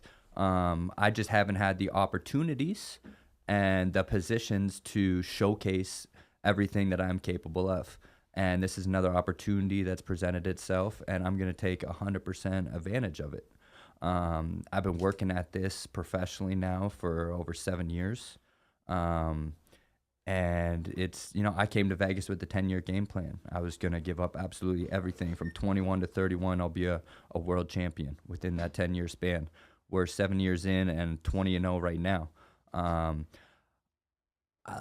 Like I said, I believe I've been a world champion my whole entire life. So it's only a matter of time before I get proclaimed that from the rest of the world. In my eyes, I am a world champion. I'm still here every day. That's what me and my coach train to do. To us, this isn't really a job or an obligation, or we really don't care how we look. We're just having fun every single day and trying to become a better person every day. So this boxing game, it's so crazy, man, because it puts so much mental stress on a person, just like how Ibn said, we're trying to get away from all that trash talk and talk shit and everything. We're just trying to become better people. And when I'm walking in my very first pay-per-view, the weight that puts on somebody, the pressure, the stress, sometimes it makes it not fun. So I try to just say, fuck that. I don't care who I'm fighting in front of. It's just another day in the office for me and Ibn. So I'm more than excited. And I have a feeling April 16th, a whole bunch of the world is going to know who Cody Crowley is. Not only the fighter, but the person. How exciting is it for you? I've been in Dallas when Earl fights down there at Cowboy Stadium, and seeing nearly 50,000 people, it's a different experience, and I know you can attest to that. Right. How excited are you for the stage itself? There's the pay-per-view stage, but there's the physical stage itself. How exciting is that, or is it not exciting for you? Or it's absolutely everything that I've worked for. Since I was 13 years old, 14 years old, right. I would train for hours and hours a day all alone in my garage. I had nobody there in the pure dark. So to do that for, a decade just for this opportunity to perform in front of 50,000 people live with hopefully, over 1 million people watching on the TV, it's a dream come true. And I just want to be present for it. I want to feel it. I'm not even worried about the fight. When we get there on fight night, it's just going to be me and my coach, salt and pepper, enjoying our time and dancing in the ring. How'd you guys connect? Him being from Baltimore, you're not from Baltimore. No. When I first came to Vegas, I had a guy who was helping me out at the time, and he basically just kind of dropped me on Ibn's doorstep, like, "Yo, here's the trainer, go try it out." And I think I did pads with Ibn for like 10 minutes, and then he's like, "All right, go in the bag." And then he kind of he kind of told the guy who brought me in, like, I don't know about this. If you got money invested in this kid, just don't try and lose any more money. So is this your Earl Spence to your Derek James, or have you had another elite level fighter? Yeah, I've had other elite level fighters, but this is though, I would liken it to that analogy. I've had him from amateur and turning pro, and he, like he said, he very was lacking of skill. He was just very crude, and I didn't see anything in him when he first came, and he said it right. I said when the guy dropped him at my doorstep to critique him, and before he started investing money in him, he wanted to just know my opinion. So I was like, listen, bro, just save your money. This guy's got no skill. He has no skill. I wouldn't. How old were you at the time? I'm sorry. Yeah, 21. No, he was 20. 20. Yeah, 20. Yeah, he was 20. And I just, I was just telling him what my opinion was. And at that time, was he an amateur? Yeah, he was an amateur still. So I would just, I knew what this guy had world champions. So I knew what this guy was looking for when he, so I was just telling him that when I said he didn't have any skill, I was meaning that he needed to be built. Not that he couldn't, become something, obviously, but it was a lot of work that needed to be done. And for the level that this guy wanted him to be at, he was not nowhere near there. He was not ready to turn pro at all, So that's why when he did get the contract with Top Rank and they started moving him, and they tried to put it with, I think, Danny Saldivia or something like that. Saldivia, okay, yeah. The 54-pounder. Yeah, but I think at the time he was fighting 47, I think. Maybe. Really? He probably was going to suck down. I think. I'm not sure. I think he started at 54. It was? Yeah. But they tried to put us with him at, what, 3-0, when we was like 3-0, we were 2-0. What? We were 2-0 and he was 6-0. Right. And they wanted us to fight him. He's from California, right? And wow. So 6-0. This was a long time ago. Yeah, it's a long time ago. He was only 2-0. This is when he first turned pro. And I told them, no, I don't want to fight. He's not ready. I didn't even want to turn pro. He was not ready at all. Yeah. But they were moving him, so I was like, all right, no, let me work with him a little bit more. He's got something. At this point in time, he taught me that it's more to boxing than just having just the God-given natural abilities and skill. There's will, there's determination, and those things can bring you to where you need to be at. So I had started work. That became his asset. That was going to be his driving force to get him to where he is right now, because he slowly started to learn those other types of things. So I just wanted a little bit of time to work with him, and that's when we chose to separate from Top Rank. It was an amicable separation, and everyone thought we were crazy. Yeah, I want to ask you, how did you take that? Because you're giving up a major. Like coming from Canada, where first of all it's hard enough getting a visa to stay over here as a fighter, and then to get signed to one of the biggest promotional companies, sign a 5-year contract. It was like it looked like I was on the gravy train, for success. It would have been absolutely perfect. So believe what, like, everybody thought we were crazy. Fans, people supporting us, even my own family. They're like, yo, you're standing at the end of the rainbow. There's a pot of gold right there. And, this man is kind of telling you, yo, let's go walk behind that building in the shadow. Let's go down that alley and see what happened. What made you follow his guidance? Because I was a kid who had a 50-50 amateur record from Canada, who- 50-50. How many fights? Like 65, 70. I lost my very first fight to You lost 75 fights. No, like 50. I had 60, 70 fights. So you lost half though, because you said 50-50. Yeah. Before that, I lost my very first fight to a female as a kickboxer when I was 14 years old, and it was co-ed at that age. So a kid coming from absolutely nothing, complete garbage, to this man giving me the advice, the skills, and the tools to be in the ring with world champions on a daily basis, and not only just survive, but actually go and give them a run for their money while I was still an amateur or only 1 or 2 pro fights. So how could I not take the information he was giving me and hold value to it?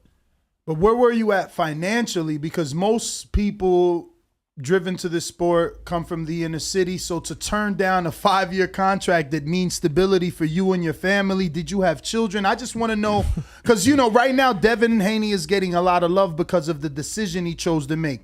Get into this situation that probably isn't ideal for everyone in terms of the contract. So it sounds kind of the same situation for you where you had to choose. Yeah, it was very, very tough. You know, I was living off $500 a month with my girlfriend at the time who was living here with me from Canada. We were renting a room in somebody's apartment. It was tough, but I was lucky to have family and a support system also back home in Canada who would help me financially in times when I did need it.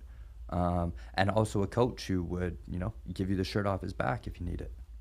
Wow. So it's been a long journey for you. Yes. And that you know, that's another reason why we went back to Canada, because down here, when we wouldn't play with any of the big players like that and trying to take our own time, we didn't have resources or funding to take our time. So what did we have to do? We had to create our own resources and funding.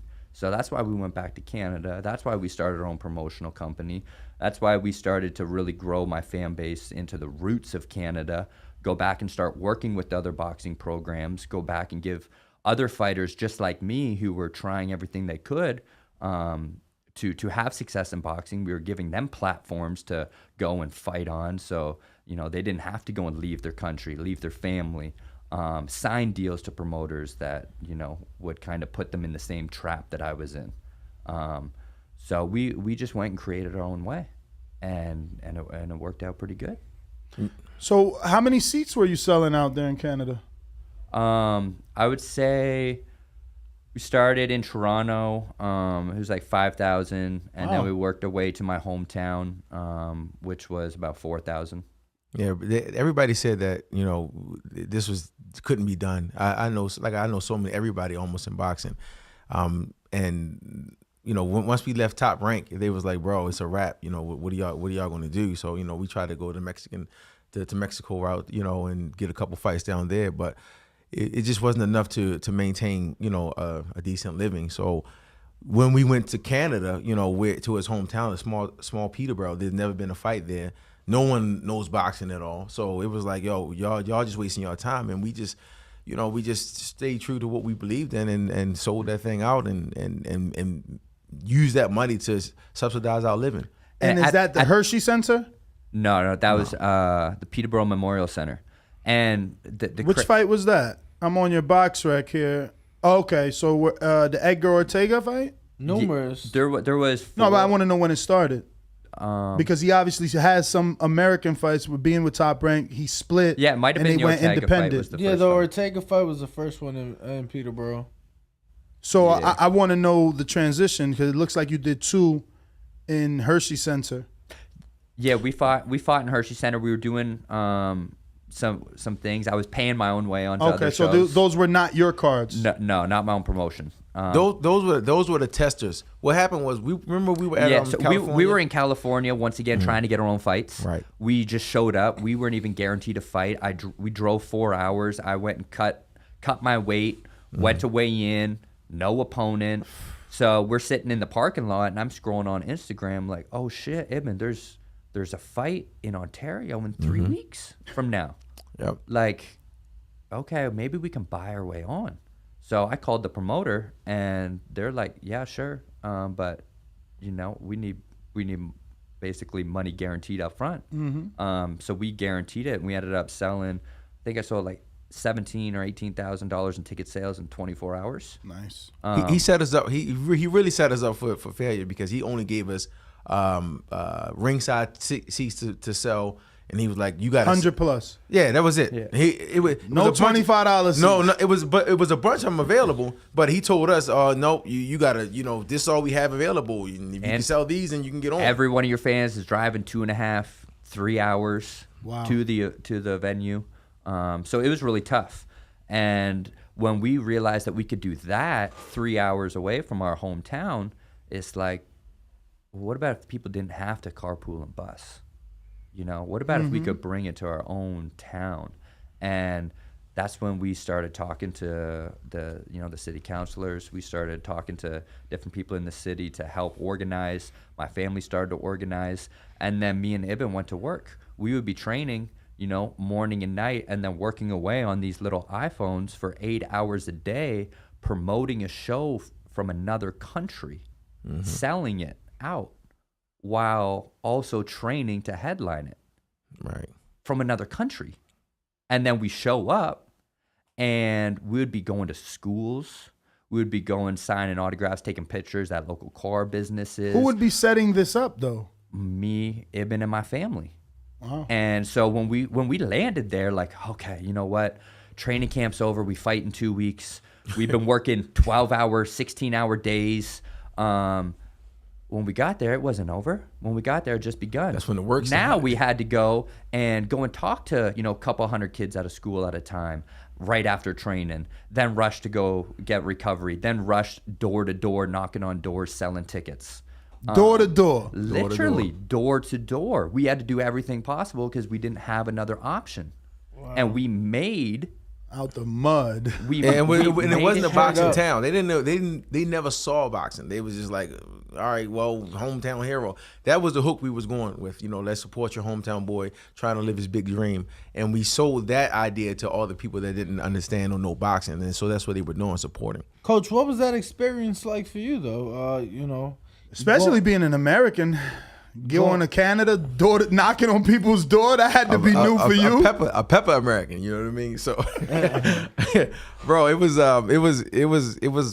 great, man. Like I always been. Oh my God, they know me. I'm notorious for interrupting, but you talked about knocking on doors.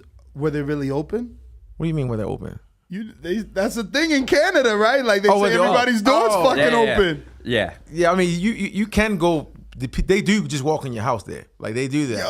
Why do you guys keep your doors open? That's crazy. Because I know where I was staying at. We stayed with his grandmother in the basement. People would just randomly walk in, and I'm like, oh no, they're not here. I'm just there. They don't even knock. It's like, yo, is Cody here? Yeah, or they might come in, grab something to drink or something like that. And I'm sitting there, I'm like, if you like run out of milk in the morning for your cereal, you just go next door and go in, grab it, leave a note. Yo, I'll bring a liter of milk. Yeah, that's true. That's what they tomorrow. do. Yeah. What is the population in that town, bro? Like, it was like 80,000.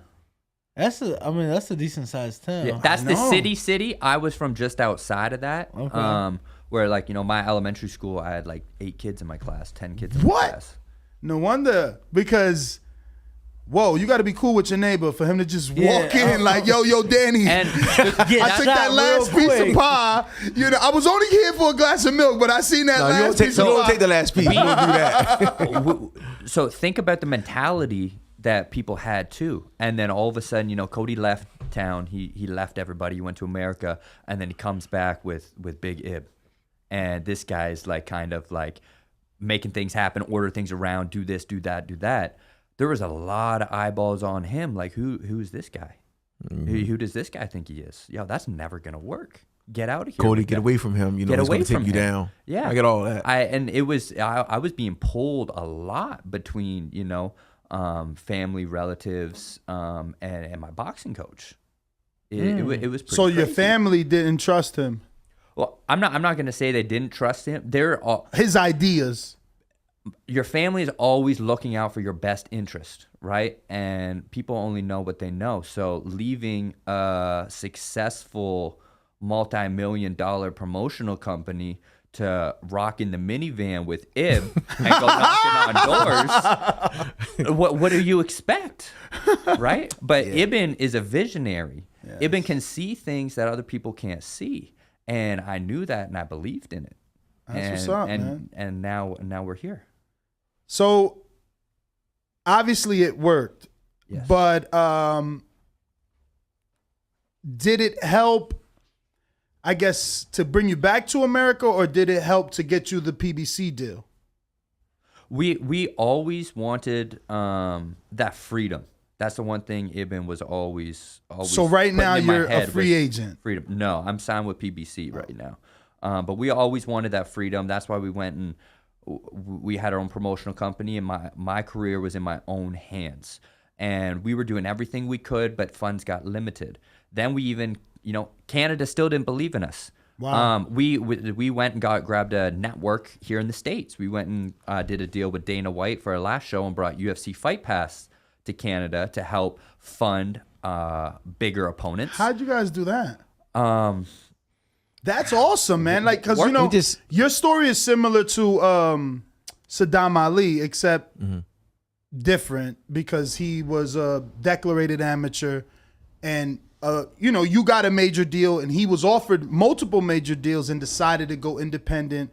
He sold about 2,000 tickets every time out in the Aviator Center, and then, Golden Boy and Al Heyman needed they needed him because of the Barclays Center. They did that deal with Barclays Center. He's from Brooklyn. It just all made sense to sign at that time versus all the offers he had got in the past. So I'm just assuming that all this running around, all this footwork was worth it now because you turned it down. You turned the contract down so many years ago. Yeah, we. It was worth it, but like I said, we got to a point where we didn't have the funds to keep building me up and do what we wanted to do, and that's where we sat down and we talked, and it made sense to go and lock arms with somebody who could fund, hundreds of thousands of dollars for opponents or $1 million. Well, also PBC has all the 147 pounders. So you at some point you gotta get in bed and do work, but you always still gotta also maintain your own identity of who you are, and that's what we always try to do. It's gotta make sense to us, and we just want to kind of set the example for everybody else, all these up and coming guys. You asked us how we got the Fight Pass deal. I would like to think we got that through just our connections, just knowing people, just being good, respectful, like exactly like we do with Devin Haney and all them, so people start to respect that aspect of us. So when we come to these people and ask these people for things, or they're always trying to help us because they know there's no evil intentions behind it. So they want to help. They want to help you. You know what I mean? They see you doing things that can help the business and stuff like that. So that's how we got a bunch of deals that we got, just by being good people. So was it easy to convince the PBC that a Canadian was going to be a good signing? Because I think the last time they signed somebody would be Lucian Boutte, Phil LaGreco. Bro, we were fooled. We were fooled. That's what we were. For who? For one of their opponent fighters. That's what I believe. I think that it was like, okay, you had a Canadian American who has a great, I think at the time we were 17-0. Yes. 17-0. Is why not just take him and feed him to one of our champions? Nobody believed in us. Why would they? We've done nothing, even to this point. Why would you believe in us at this point? We're still. I mean, you beat Quadritillo at this point. Yeah, but a lot of people don't respect Quadritillo. They think that he wasn't supposed to be there in the first place. We know what we can do. Like everybody else knows what we can do. I've had this guy in the ring with all the champions. You name them, we've been in there. From Devin Haney to Tank, Durante, Ugas, all of them, we've been in there with everything. I know what we can do, and the people in the boxing scene know, but they don't. You guys don't know. I mean, unless you really do study Quadritillo and realize that was a difficult fight. Other people don't think that.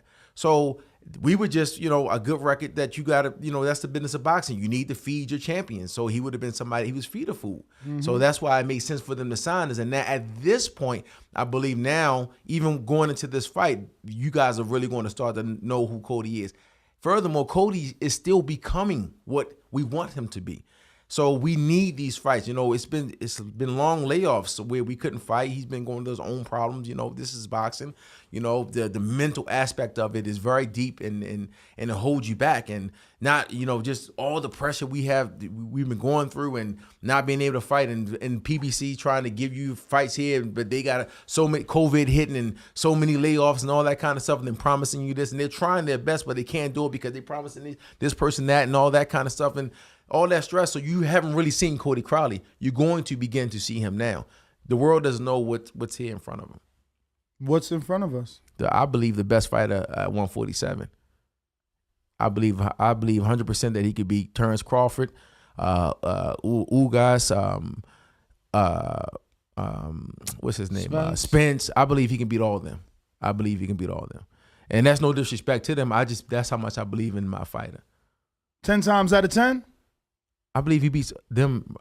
Now, I believe the current Errol Spence, I don't believe he's the same anymore. You know, just to be real, the older Why? Because a lot of people feel that way, but he keeps taking these fights to ensure that we get that out of our mind. Like, he looked good in the Danny Garcia fight, and if Danny, I lost respect for Earl. Not respect. My opinion of Earl went down when he let me down and he didn't stop Mikey Garcia. From that point on, I just either Mikey Garcia was just way better than what I thought. But some people don't want to be knocked out. You can't knock out a guy, right? You're in the ring. It's hard to knock out a guy that doesn't want to be knocked out. But my opinion was Earl Spence can beat anybody. I'm telling you how high of an opinion I had of him. So maybe that brought me down to reality. I was like, man, he's going to punish Mikey. He 2 weight classes below him. He's the truth. Earl's is he's a 154-pounder fighting at 147. He's got great defense. He places his punches right. He's going to beat the dog piss out of him. He's going to stop him. And I'm like, bro, he didn't. I was disappointed. So then I had to recheck what I thought about Earl Spence. So he wasn't this unstoppable force that nobody, you know, just the truth like that. But isn't he? He just went through a tragic accident, took 10 months off, and then fought Danny. Yeah, so that maybe that took a little bit of that wearing, you know, that shine off of him. I don't know. I need to see how he looks. I don't know. I think anyone in this boxing world go through what he went, they ain't fighting Danny and they ain't fighting Ugas. So not even in the time frame that I believe anybody else would have took. Look, perfect case, and no disrespect intended because it's totally different. But Daniel Jacobs, he had like 5 after being diagnosed and beating cancer. He had 5 like tune-ups, legit tune-ups that aren't a Danny or a Ugas, you know what I mean? Like, I don't know. I think I don't know. I get what you're saying. That the accident is tragic. Then you got the eye injury. So and the time those possibilities are there. But I feel like he's trying to show us with his actions. Why are we thinking that? Look at the level of opposition I'm facing. If I was hurt or not 100, I wouldn't be fighting these guys, is what I want to assume anyway. But I'm not saying that he's not good. I'm not saying that he's not a great fighter. No. I'm talking about 100%. No, he's definitely not 100%. I can't say that. I don't see it. Maybe, now again, let's give some respect to the accident. So maybe he's on his way back to climbing to be 100%. And this Ugas fight is going to, I'm looking at that fight. I'm looking to see if, you know, he's going to work his way back up. But to me, the Earl Spence, remember, I'm telling you how my opinion of him was. So the Earl Spence that I know should have knocked out Danny Garcia as well. That's my Earl Spence that I say, oh, he the truth.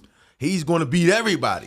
You know what I mean? So no man down. No man down. I mean, that's what I thought. Cody, how you feel? I mean, you've seen everything transpire for Earl Spence and you've seen his comeback fights. Where do you think he's at in the welterweight division? Is he 100%? I think he's one of the top, and he's just going to continue to keep winning. I don't see him losing this fight. I got all the respect for him. Hats off to him. The dude got flown out of a car. You know, the dude then comes back and tries to go and fight and shows up at the doctor, and the doctor's like, no, you got a detached retina. You can't even see. Who are you trying to fool? You know, you've been seeing double for the last couple of years, and he's still in there fighting. So to even go and sit there and say anything about the man or bad about the man, the dude's doing more than most people who are doing the talking. So I got nothing but respect for the man. So your trainer First name out of his mouth was Terrence Crawford, where many, I want to believe, many seem to think he's the guy to beat Earl. But obviously your trainer said you can beat Terrence, and that name first. Now, obviously he mentioned Ugas and Earl. Yeah. But it was interesting to me that Terrence was first. I think he sees the styles and he sees the principles that we'd be applying. You see what Porter looked real good. He was in my eyes, in our eyes, he was winning that fight. And you've seen him get knocked off balance. He wasn't hurt, nothing. And we know exactly what I was doing with Porter. I got called to that camp, just like many others, and I showed up there and went and did a couple rounds and then left the camp because I had to go and focus on my own stuff, and it wasn't serving me for the better. I'm watching a guy go in there and do that, and I know what I'm capable of. So he knows what I'm capable of. It makes total sense that, you know, a little younger, a little more juice in the battery. Wow, you think you have more juice than Porter in the back? Well, and I know Porter retired. I know people said he had 1 foot out the door. I know he said he was thinking of retirement, but do you believe there'll be another? Like, I don't see any, like, oh, he's going to be like we've lost that style. Just like we lost Margarito. I don't think we'll ever get another Porter. So, yeah, even though he was like 1 foot out, I don't see him as juiceless, right? He's still, like you said, he was winning at the time. Yeah, but that style is so on top of you. I'm just saying, when you compare the two batteries, when my battery was in there with his battery, I feel like there was more juice in my battery. Got you. And two styles that are identical. You know, two guys going forward and banging it out. For sure. Can we make sure that Cody's name is on screen, please? So I got a couple of questions here from the people. Let me see who's first. All right. Right now we're joined by Cody Crowley and his trainer, Ibn Kaysen. I had a childhood friend named Ibn. I got James Valdez says he's from San Antonio. I'm a Josecito fan, but in all honesty, I see you winning that fight. My question, were you told who your next possible opponent would be if you came out victorious? Everybody's always worried about what's next, right? Sucks, man. Because for you guys, you got to get past him before you can even think about it. Yeah, I haven't been told no names. I haven't thought about it. Really? They don't dangle no carrot like, hey, if you win. No, and to be honest, that it doesn't mean shit if they do. Oh. You know, why am I putting my attention, my energy, and my focus on something that may or may not even happen? The only thing that's in front of me right now that's guaranteed is Lopez. That's not guaranteed. We ain't even fighting yet. Yeah, you know, I've been in the locker room while Pepper here is taping my hands. And they come in and say, yo, the fight's off. No fight. Damn. So we honestly I don't even consider having a fight until I walk into the ring. Is it hard to get into go time because of that? Our second fight here in Vegas at the Cosmopolitan, I was supposed to fight at 4 p.m. So we're in the locker room warming up at 3. Next thing you know, we just start to leave the locker room. They go, no, it's canceled. No, not canceled. It's pushed back. Just wait. So we went, sat back for an hour. Then we come up again at 5, and they're like, all right, you're up. This time we just leave the locker room. They go, oh, no, actually, you're the swing bout. You're the swing bout now, so we don't know. You just got to stay ready. We got further every time. We left the locker room 6 times. Wow. The last time we got right to almost the ring, and they go, no. It was a quick knockout on the East Coast. HBO's coming back here right now for the main event. So we ended up fighting at 1 in the morning. It's a Top Rank show. 1 in the morning when we were supposed to fight at 4. So Wow. the locker room, no food, no nothing. Well, you wouldn't have eaten anyway, right? Or would you have eaten something? Sitting there starving with your adrenals just pumping through the roof, your anxiety, your emotions, you get amped up. And then you get let down. You get amped up, and then you get let down. You get amped up, and you get let down. I've seen that happen so many times, and it's like, I'm there sometimes for the entire card, and if it's a guy, that like a young guy coming up that I want to see, they throw him on early. It's happened to where a guy, same thing, fighting. He was supposed to fight at like 3, fought after the main event at like 11 p.m. I'm like, it's unbelievable. But Ibn, I gotta ask you how. Well, that was the Top Rank deal. Is that sort of thing happening now? Because I want to believe that when you came to the table, you proved he was a ticket seller now, and he also had the undefeated record. So has treatment been any better, or are you still a standby? No. I mean, we're on a different level now. I mean, with PBC, everything has been televised with them, so you have to be on at a certain time. The first fight was on Fox, so we had to be on at that time. The next fight we did with PBC was on undercard, the co-main of No. So you have to be on. So you ain't got to worry about that when when you're doing that. Like the next fight is on a pay-per-view, so we'll be the first lead off for the opening. So we know but they have technically only given you 2 fights or 3 fights, 1 per year. This is the 3rd fight. I get and 1 a year. Yeah, it was supposed to. I signed a 4-fight contract for 14 months.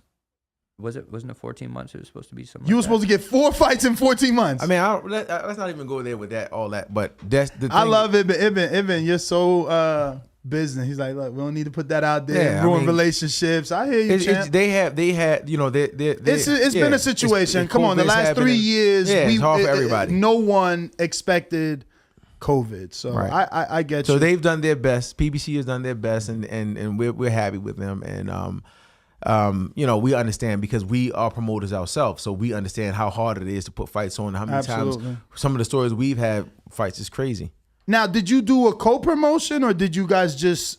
No. Did your license is now inactive? No, I don't like to talk about stuff like that either. I'm just let's just. Yo, Devin just signed a co-promotion. I mean, that's Devin Haney. That's what Devin Haney likes to do. We PBC is our promoter. They're doing their thing and they're doing their best. So let's keep it like that. Hey, I see why you brought him, man. He ain't gonna let us dig. Okay, we got Scott, the Christian Fight Fan. What's up, champ? Who do you got being the winner in the Haney versus Kambosos fight? Haney. Easy. In my opinion. What do you see in Kambosos? Wow, you have a different opinion. We're going to you next. I see your smile. I see your smile, and I see the first face you made. Get out of here. I seen it. I seen it. No. All these cameras rolling, by the way. To be honest, I don't know really anything about Kambosos. I've never even watched one of his fights. Not even a Teo fight. No, I haven't watched that. To be honest, bro, I don't like watching boxing. I don't watch boxing. I don't go to boxing. One of the last fights I went to was the Ugas, Ugas Pacquiao, and I was there, and I left after the 2nd or 3rd round. It's just why? If I'm fighting, I love it. If it's somebody I know and I care about that's in the ring, then I'm emotionally involved and I like it. But other than those are your division. Like that's your division. You walked away from the fight in your division with the last legend. Boxing doesn't mean anything like that to me. Wow. Boxing's a vehicle that I get to use. Boxing's a job, and I get to use that to motivate and inspire people. And that's all I'm here to do is motivate and inspire people. You had a kid from a small town, country town with 8 kids in his class with him. Now being able to show that you can go and do anything you want if you put your mind to it. Once again, I lost my very first fight to a female, and here I am boxing the greatest fighters in the world. You can do anything you want. People say they can't lose weight. Fuck that. Yeah, you can. People say they can't beat cancer. Fuck that. Yeah, you can. You can do whatever you want. That's what I'm here to show. That's what's up. I got Steve in the UK. Hey, champ, thanks for coming on the show. You said earlier that boxing makes it hard for you to stick around. Have you walked away before? And if so, what keeps you coming back? Steve in the UK. What keeps me coming back is a promise that I made to myself, is that I would become a world champion. If I walk away before I'm a world champion, I'm a quitter. Mm. You know, so boxing was everything to me. What's going on, champ? Why you lost the love? I see things differently now. You know, because of the politics. The politics, everything. What, my hand being raised means that I'm better than the person next to me? No, that doesn't mean I'm better than the person next to me. Yeah, I beat the dude in that time and space in that moment, but this is another human being who deserves just as much right to be on this earth and live as I do. You know, if I got 2 slices of bread, I'm gonna have one and I'm gonna give this guy one. That's the way I see life now. I treat everybody as if they're me. Why you say now? Did something happen? Did you have your own Earl Spence moment? 2 years ago in 2019, I was diagnosed with fatty liver disease, lupus, autoimmune, kidney issues. Oh, wow. All those fights in Canada, you've seen me. I was the last one with the UFC Fight Pass. You know, my mom comes to hug me, kiss me before she heads to the arena, and I'm in bed crying an hour before I go to the arena because I can't even stand. That's how sick I was. So I had to go and heal my whole entire body. So I was going to commit suicide. My body was giving out on me. All my organs were failing. And so I just had a spiritual moment one day. Woke up, started meditating, started doing breath work, started seeing the whole world differently. And since then, boxing doesn't mean anything. So, did you have like a dream that night? Because you said you woke up, you had like a spiritual awakening, but was there a revelation? Is there testimony there for us religious people? I've had out of body experiences. I've had I see things all the time, all sorts of crazy stuff that I don't really want to get into. But boxing, I was so stuck in my head. To become the best ever, that I missed best friends' funerals, weddings. I just didn't care. I was a shitty person because my heart and my mind was only set on becoming a world champion. So I didn't care about the people around me. But champ, I mean, to be great, right? You have to make sacrifices. Does that really make you a shitty person? True. No. But at the time, I didn't. Yeah, you can make sacrifices, but you can still care. Yeah. Right? At the time, I was making sacrifices, but I didn't care. Boxing made me very, very, very cold. Now. But wait, did you think you needed to be meaner? Yes. Like So you got cold because of that? Yes. I had to create this like armor. Yes. You know? This shield of protection that really kind of took me away from being Cody. It brought me to the crippler, right? That was my identity. That's who I was. I didn't have no emotion. I didn't have no attachment to anybody. All I cared about was killing the man in front of me. I will endure more pain than you and make you suffer. And what do you see me do in the ring? I literally go and punish the person until they really can't move, you know? That's what I do. I swarm people and I try and put them in as much pain as they can possibly endure until they quit. That's what happens, you know? 2 people are fighting, all of a sudden you can't move your legs, you can't move your hands, you're tired, and someone just keeps beating on you. That's what I do, and that's what got created from the crippler, and that's just not who I am anymore.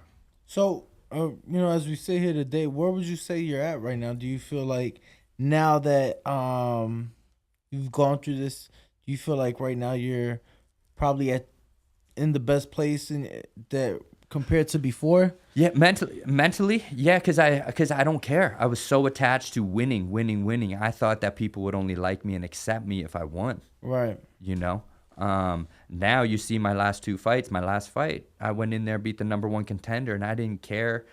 Shoot, even up into the weigh-in, I didn't care if I won, if the fight was happening, if it got canceled tomorrow. I didn't care. I was just happy being in the moment, enjoying the time with my coach, doing what we do. You look so much bigger than Quadratrulo. Jesus, how many inches? Oh, I'm 5'10". No. But how many inches taller than him do you think you were? You seem so much taller, no? Same height. Really? Same height. Wow. I'm watching the highlights. I guess it's because he's bending down. He looks shorter. You look massive, bro. Come on. Give me a screen share real quick. Look at that. All right. We don't want PBC getting mad. I'm a big 147 pounder. But yeah, I don't think I'm that big. I'm 5'10". I got the best dad ever in Baltimore. Thanks for coming on the show, champ. I'm betting on you, so don't let me down. 2 laughing out loud emojis. Shout out to Salt and Pepper Duo. And from a Baltimore guy, I'm happy you putting us on the map, coach. How do y'all feel about Tank? I think Any personal stories? Being from Baltimore, have you ever met him? Trained? Yeah, we spar Tank. Oh, that's right. You just said that. Yeah. Tank is I like Tank. He's a really good kid. Would it happen to have been the same day that Porter sparred him? No. Oh, okay. No. We made it special. This was a real gym war. Oh yeah. This was a bona fide gym war. Because, why? You guys had a back and forth. It was something. He had to get off? Well, what happened was because it was a gym war. I could tell this story. Because it was a gym war. I'm from Baltimore. We came back to help Jared Hurd. I forgot who he sparred, but it was some southpaw. Wait, Cody sparred Jared Hurd too? Yeah. That dude's always a big 54. So when he's not weighing in, he was big. He was huge. It was like a pit bull and a chihuahua. Like that type of thing. Wow. So we Cody was the pit bull.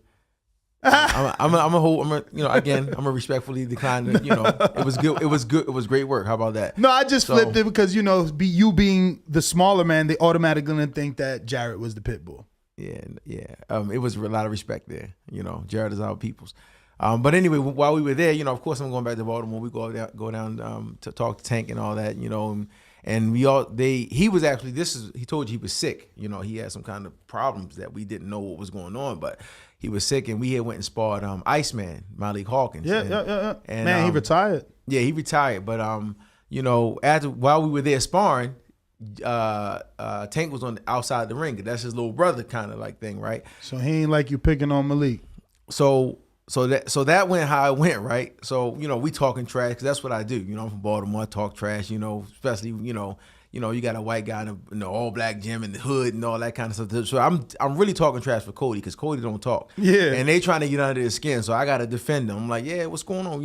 We having that little trash talk thing going on, and so after he finished sparring Malik, Tank tried to jump in the ring like I'm gonna glove up. I'm gonna glove up, and I was like, nah, you're not gonna just jump in there, and catch my guy tired. I said, if you want, we give you the work though. You can get it, but all right, come back tomorrow. So whatever happened, we couldn't do it. So I set it up. So but the trash talk kept going on for months. Like were you doing anything on social media? No, it wasn't like that. It was just like, yo, all right, don't worry, we going. It was a happy trash talk, like for sure, internal too between camps. Yeah, it was just like we would just when we come back, I'm gonna get the boy, and I'm gonna show him. Don't worry, I'm gonna show the, what I mean, type of thing like that, right? Yeah.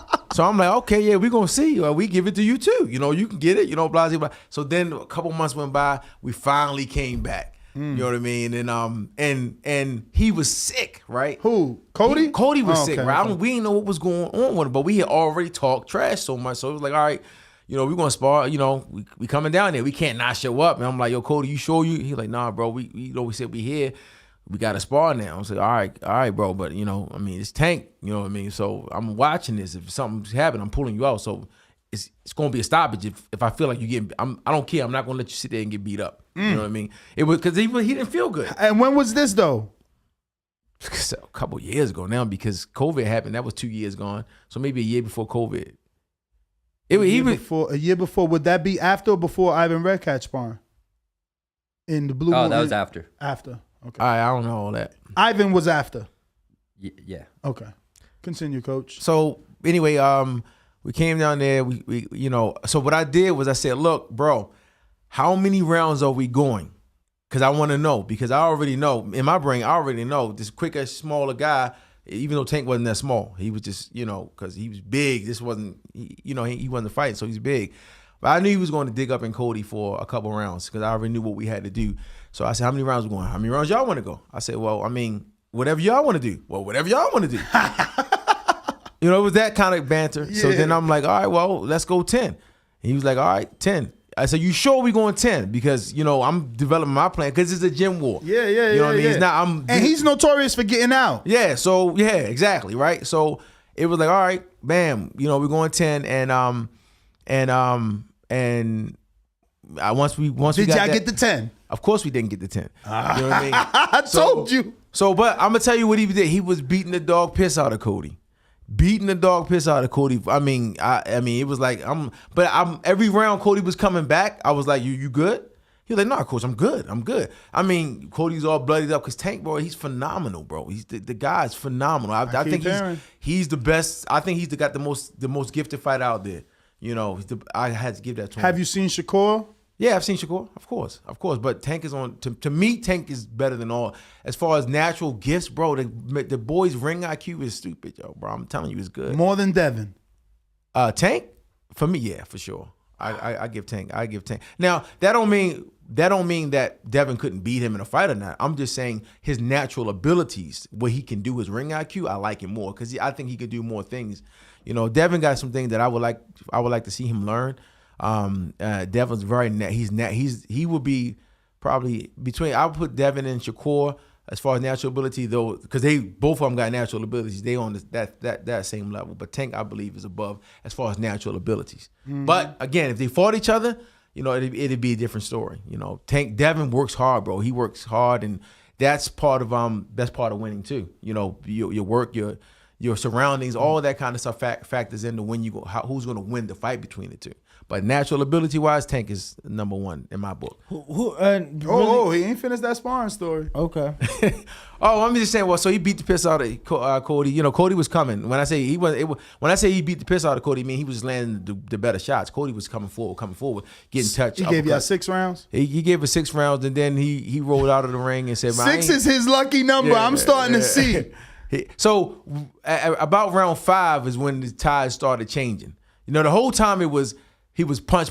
It was punch, hold Cody. Punch, hold Cody. Punch, hold Cody. Cody trying to get him off, punch, hold for about 5 rounds. Then after about 4 rounds, by 5th round, Cody started touching him a little bit, started getting to him. I think Tank had got some nice new teeth just now, something like that. And then by the 6th round, that was it. You know, that's when the tide started changing again. And then he just rolled out of the ring, and it was respect. You know, like he was like, man, I ain't effing with that. You know, that boy tough. You know what I mean? We got out the ring. We took pictures with each other. And it was a great experience for Cody. You know what I mean? That's good. At least he ain't rolled out acting like, you know, no, it was all on my level. That's good. That's great then. How was it for you, man? I mean, it was great. The experience I learned from every world champion that I get in the ring with. You know, you can't buy that. And Tank is one of the most gifted fighters that I've been in the ring with. Pound for pound, he's the hardest puncher that I've ever been in the ring with. Wow. And I've been in the ring with everybody from Jarrett Hurd, Floyd, Timothy Bradley, Chris Algieri, Zab Judah, Jorge Linares, Francis Bartholomew, Javante, Rolly, Edward Trojanowski.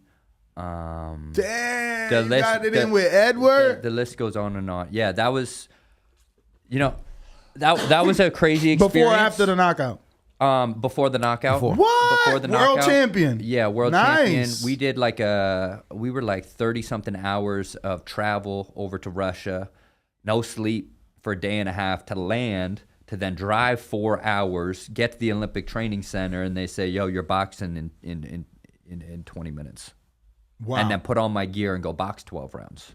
So when I mean the level of stress mentally and physically that me and Ibn have had to go throughout our career, a man just standing in front of me for 36 minutes is nothing. That's why I feel like, you know, I can beat any man standing in front of me. Mm.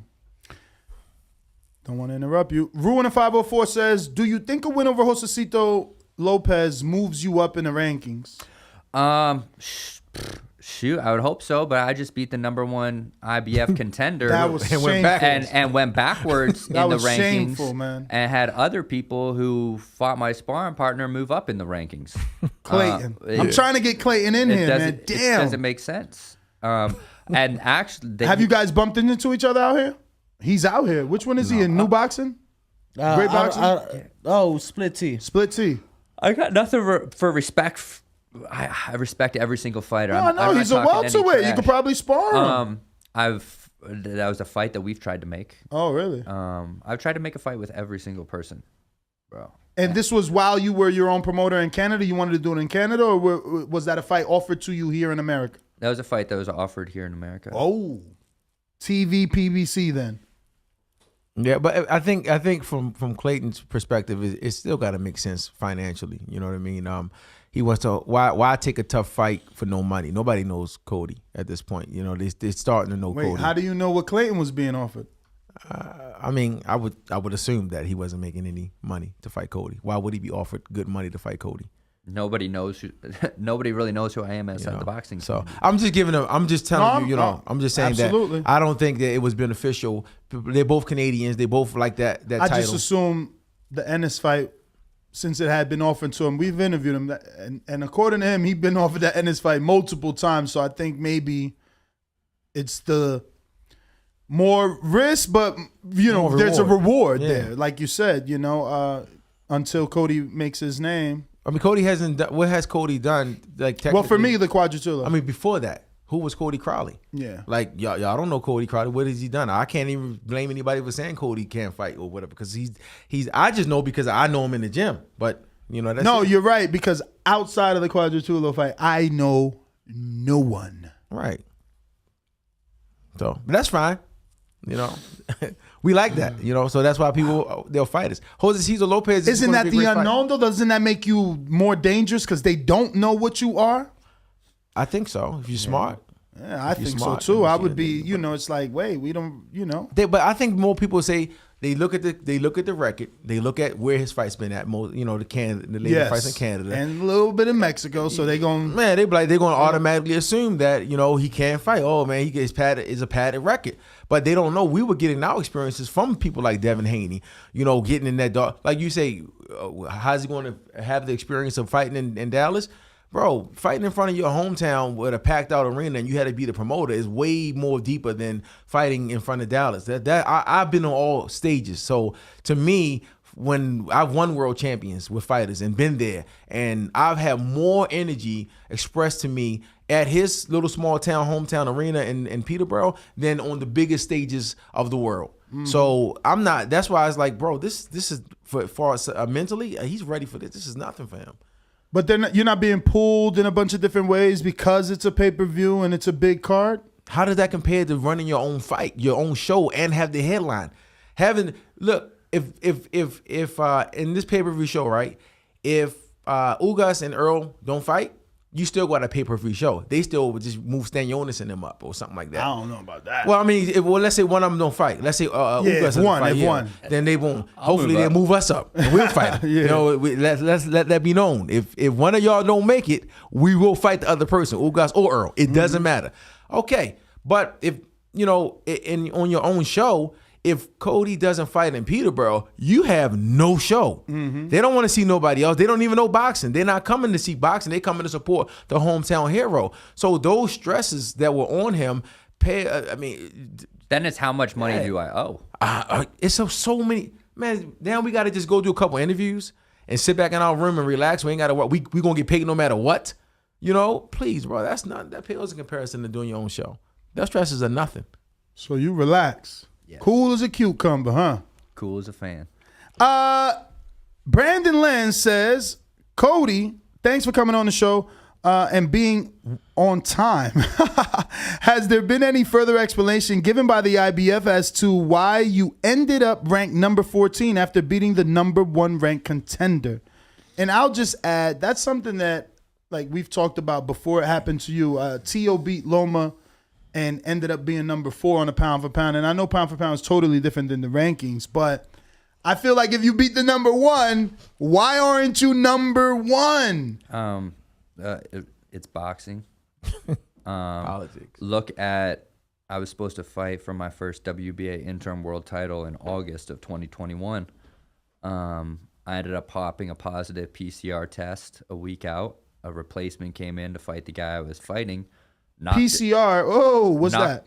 COVID. COVID. Oh. Knocked him down 2 or 3 times in the fight, won every single round, and they gave it to the guy I was supposed to fight. It was a clear rigged fight. The Maestro fight you talking about? So. Oh, Gabriel. Yeah, Gabriel Maestro. Wow. So Michael Fox stepped in for you. Yeah. Yes. So and that's my guy. I'm glad he did though, because we would have had that loss. Right. So yeah, because that seemed like it came from the top too. Yo, man. that shit was a highway robbery. It was no highway robbery. No, that was a up top call. Like one of the WBA judges, she had some shit going on with some racial shit. Then the WBA president ends up being some sort of relative or manager of Gabe. It was some crazy. Yeah, you're right. That would have been a loss for us. We'd have dropped them a couple times and we still would have lost. That's and insane. the shitty thing is people just sit here and go, oh yeah, that was a robbery. Well, what about the dude who just trained his whole entire life for that moment and someone just totally robbed him of everything he's worked for and his whole family just for a piece of paper in their pocket, a debt note, you know? Crazy. I gotta ask because I'm getting it a lot in the chat, but you know the UFC, the blonde hair, fuck you're white. You're looking like Conor in that chair. He watches UFC. Like when you look at him quickly, no. Yeah. He said, "Yeah, get out of here." When I had a big beard, yeah. I mean, even with that beard, I feel like a quick glance is like, "Yo, Conor McGregor in this month." I'm with you on that too. I feel Thank like you. That too. This guy's a hater, bro. He hates very on me, quick man. glance. Like if I just looked, I was like, Connor, no. And this, Nobody's asking you to look, Austin. Gosh. Diddy's got the UFC patch right there. That's because you know. And they're all in the chat like, ask him if he's got Irish blood. I do. You see? He's do. All right, last question. Young Tigre says, after Cobbs got destroyed, should he drop the Ric Flair act? It's total disrespect to the GOAT, Nature Boy Ric Flair. What do you think about Blair the Flair? Have you worked with Blair? Of course. Of course. You guys are Who no the fuck joke. haven't y'all- You're the new Haney's, man. Fucking Bill and Devin made it a thing to go everywhere and get that elite level work, and it sounds like that's your plan. Yeah. Or has been, excuse me. Because you can learn from every single person you're in the ring with. Yeah. That's why, you know, even my fights, we don't train specifically just for the fighter that I'm with. Ibn will throw anybody and everybody in the ring with me to learn from. Wow. So, yeah, I've been in there with everybody. But how was your time with Blair the Flair? Woo! There wasn't a lot of woos. When I was less than 6 rounds. I don't even know. I don't remember. Ibn? He was like, Cody, stop. Ibn's the political one, Ibn. No, I'm saying, okay, again, you know what? Blair the Flair was another gym war, but we're going to respectfully say that it was great work. That's all we're going to say on that. Do you think he bounces back, or is it over? Blair, bro. No, I think he bounces back. I think he bounces back. What did both of you think of Earl's comments that the media is paying too much attention to a 33-year-old prospect? Do you consider Blair the Flair a prospect? I do. Yeah, he's a prospect. I like him. I like what he brings. I mean, you also got to entertain people. People just don't understand. It's about entertainment. It's about entertainment. That's the boxing. They're watching to get entertained. So if he's doing that better than you, I mean, what's the problem with Earl Spence? Why? I mean, not Earl. Terrence Crawford. He's one of the best boxers out there, but yet people don't know who he is. A lot of people still don't know who he is. Blair is bringing that entertainment value that I like. I like that. Woo, I do. And he can fight. And he can fight. You know, is he the best fighter out there? No, but he can fight, and I love this. I like to watch him fight. What do you think he needs? I don't think he should drop it. That's the character that he's created. Yeah, you man. know, I think you should continue being exactly who he thinks he is. It's funny to me. It is. What do you think he needs? Because he's with Freddie Roach. Bro, I mean, I'm not even gonna get into all these fighters need something to me, but I mean, and then that's why my fighter needs something too. Everybody needs something. I don't want to get into that. Plus, we gotta get ready to go too because we gotta work. You know, where y'all working at? We gotta go 9 o'clock at Real Boxing. Oh, that's down the street. Who's meeting you there? Our sparring partners. Who? Who's the trainer? Because is Ken back? No, I don't think he train. He doesn't train the same time we train. We train in the morning. You know, so we got our sparring partners. I got my bag in the car, man. I was in where we was at yesterday. We went to Bones and Top Rank, man. We get that work. Oh, you work too? Oh hell yeah. Oh hell yeah. I mean, he was just telling everybody how Johnny dropped me yesterday, Rice. Cody beat the shit out you. I mean, you boxed Johnny Rice? He's supposed to, man. Cody beat the shit out you. Mike Polite Coffee too. Cody make before I got in there with Polite before Johnny, man. I had to tell Johnny what was what, and that jab was serious. He swelled my eye, but yeah, I mean, Cody's supposed to, bro. Like, I'm an old man that just loves the sport. Like, I ain't supposed to be beating world champions. This guy's crazy. I just want. What's Cody gonna do to you? He'll beat the shit out of me. All right, as long as we on the same page. That is the last question. Actually, I got a super chat came in from Bo and Bama that says, Cody, glad you came in. Been a supporter ever since. I guess he meant to say ever since I seen you in your last scrap. I have you beating a lot of the other welterweights, including Boots. Salute, bro. Bo from Bama, only in America, American flag emoji. I gotta ask about Boots, guys. He's like this dark horse. Everybody thinks he's the. What's your thoughts on him? You said everybody's missing something. What's Boots missing? Nah, Boots is not missing. Oh shit, he's complete. Yeah, but I forgot about him. He's Boots he's the real deal. I believe. Y'all sparred him? No, we never sparred Boots. But why ain't go to Philly? I mean, Boots just now got on the scene for real. Like, I mean, on the main scene, people been talking about Boots on that radar too. You know, he was on that radar too. Is it too late to get sparring with him? Yeah, I don't want to spar him at this point. I don't want to give him it because I think Boots is a very, very smart fighter. He has a high ring IQ, and I think that if we give him that insight to what's going on, then it'll be detrimental to us. So, have y'all been offered that fight? Yeah, we have. I already knew what he said. We've been offered that fight. We've been offered it kind of by the way. I don't know if it was real or not. You know, it's been talked about. I need to elaborate. What do you mean? How do you not know if it's real? Because it's been talked about. It's not like we had an official offer or anything like that. It's so no number attached to it. No, it was no. Okay. It was no. Yeah, that's not an offer. If you don't know what you're getting paid, you can't get in there. So it was more so of it's got for me for Boots. I like that fight too. I want that fight, but I wanted to make money with it. Like because when we already know when we go in there to fight Boots, Cody's not coming out the same. It's a piece of him is going to be gone forever. You know, in order to beat Boots, and I do believe we could beat Boots as well. I believe Cody. I'm telling you, I think he could beat everybody, but it's still got to make sense dollar-wise. Just like it didn't make sense for Castillo Clayton to fight Cody earlier. Not that one of them could be the other, but it still got to make sense. Why give up that chance and for no money? You know, so that's why we fighting Josecito Lopez, so we can build Cody up. But that's why we're here building him up, and then let's get it on with everybody. Cody, what you think about him getting hit with them lip and yet shots on the inside? Where everybody's seen him showing his skill on the inside, did you see any deficiencies? I love this guy. When can we get you back? Bro, keep the camera on the coach. My man with his facial expression, he gonna sit. Yo, and then there's an expression is like sips tea, but he's sipping his coffee like, yeah, all right. I love him. Ibn, it's an East Coast thing, I bet you. But go ahead, I'm sorry. What did you think of Lipinets landing them inside shots? Because everybody gives Boots all this credit for being this inside fighter, but I mean, wasn't he getting hit in that fight? I'm a great inside fighter, and I throw punches that most people can't see coming. I got these short little T-Rex arms, and I just crank them over on people on the side of their skull and crack them open. That's what you've seen. I literally, I produced a type of pressure in my last fight that blew the dude's ear open. When do you see a dude's ear split? Margarito, open? ESPN Friday Night Fights. Not what was it? Roberto Garcia. He took his ear off. Yeah, not shit was gruesome. Not often.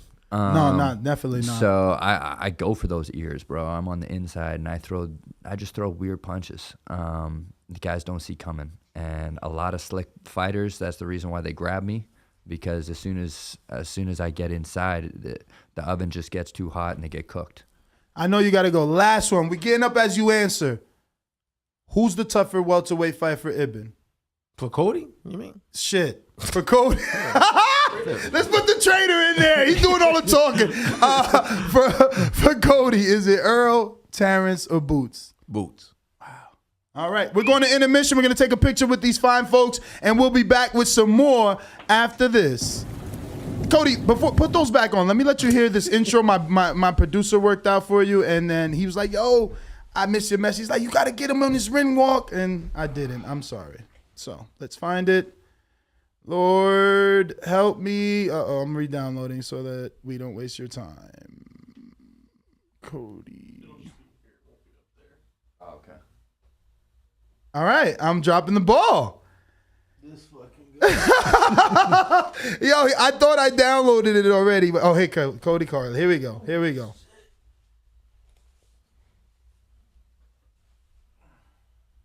Is it recording? No, it's supposed to play. It's not. Oh, there it is. No, it's not. But I love you for doing it. I love this guy. Yeah, I'm like, wait. Is this thing on? Jesus, Brandon. Let's see. Oh my God, did he send another instrumental? So he forgot all your ad-libs. All right, Brandon, thank you for making me look like shit. Oh man, Brandon. Yo, and he texts. I'm gonna show you how many times he texts me because this terrible. All right, I'm gonna leave the Errol Spence one for you guys while we go take this picture. We have them late for their sparring, who they will reveal after we're no longer on air. We're gonna find out.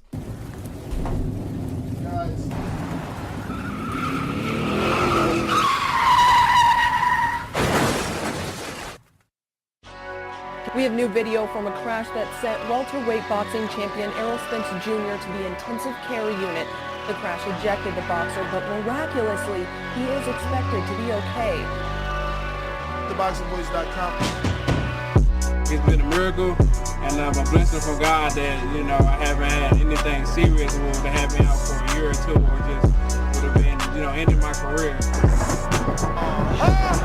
That none of them guys wish that I wasn't back so fast, but I am back, and I want to fight the top names in the division. I have to ask you about your eye.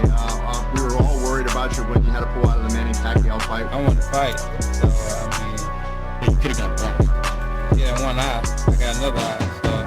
WBC and IBF welterweight champion of the world. That's why I sound back, and I told people I didn't want to tune-up fight. I've been getting a second chance at life, and I've been getting a third chance at boxing. Nobody's more Terrence Crawford. There's big fish on this side too that, I gotta fry. Like I said, I'm gonna get these belts over here, then I'm gonna come take Terrence Crawford belt because I said I'm gonna be undisputed welterweight champion of the world. SDS Promotions.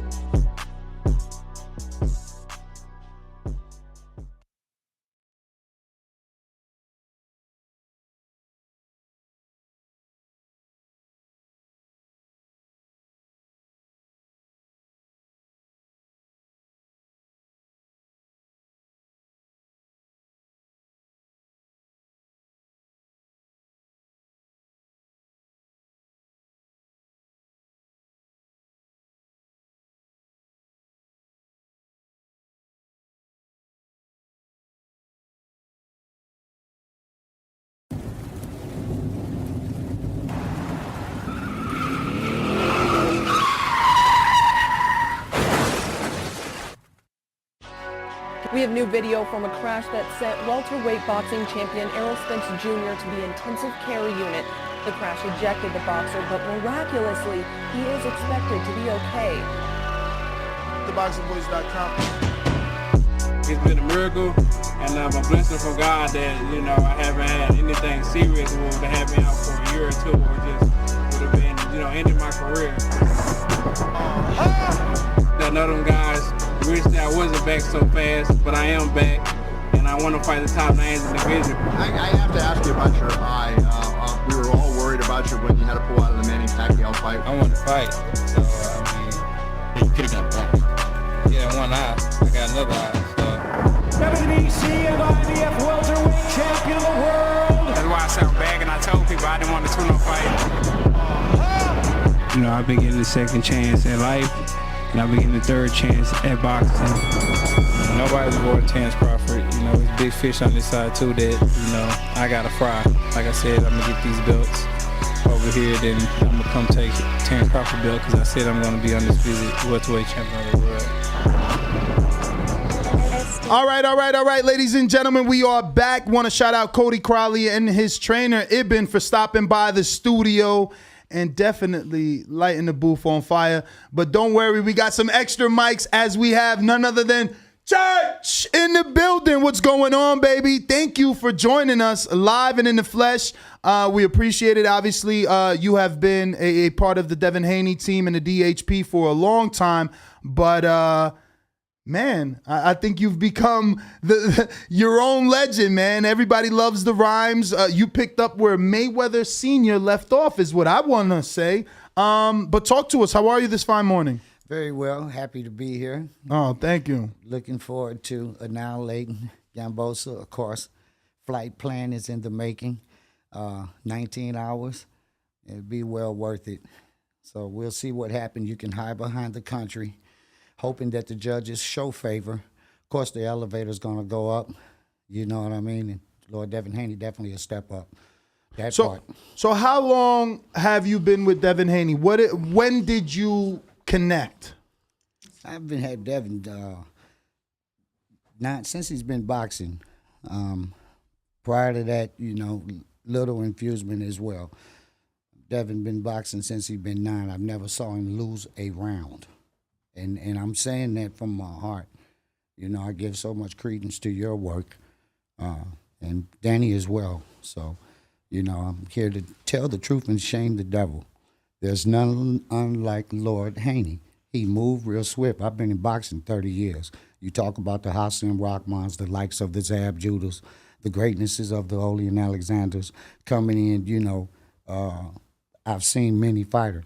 The work ethic, the passion, very charismatic in the ring. Generalship, NASA, SpaceX level. You diggity dig. Realtalk.com, that way, that part. And on the 5th, you'll see us move swift. Belts attack. You'll think he hit with a baseball bat. That jab gonna be real sensationally inclined, and Lord Devin Haney from the United States will shine. That part. 1 star in Austria, and it'll be Haney. That part. Church, you don't seem that excited for the fight, Church. What? You still waking up? You still waking up? Not at all. You was excited yesterday, Church. It's a turn-up time, you know. That's work time, you know. My job is to infuse Lord Devin Haney. My job is to come on to the media and to the paparazzi and speak the truth. So we want to be more philosophical than we want to be Sammy Davis. Show flow, you know. Show flow is for show flow, you know, and that's when I check dough. Showtime, Gordon Hall, I thank you. You know what I'm saying? The great Eddie Hearn, I thank you. The wonderful Bob Arum, what he's done and come in, and Lou DiBella and coming together with William, you know, one of the best negotiators in the history of boxing. You dig? This team is the dream, and we wear it on our coat. You know what I mean? That's what we sport. That way, that part. Top choice Rolls Royce, straight ahead, Danny. You know what I mean? Yes, sir. We're going to knock him on his fanny. That way. I wanna get the story out of how you met Devin, or how you became part of the team. Maybe you're a relative. These people don't know. They only see you and they want to put you in the category of a hype man. Maybe you accept that role. I believe you're more than that. But we want to bring that story full circle. Well, you got to understand 2 things. One is that when you inducted or you've been adopted as a family member, 27 years, 30 years, 27 years, trust, love, sincerity, and honor. You know, that sums that up. Mr. Haney, being involved with the music world out of Oakland, Alameda County, the likes of the Too Short, shades of none other than the E40s and, you know, Loonies and so forth.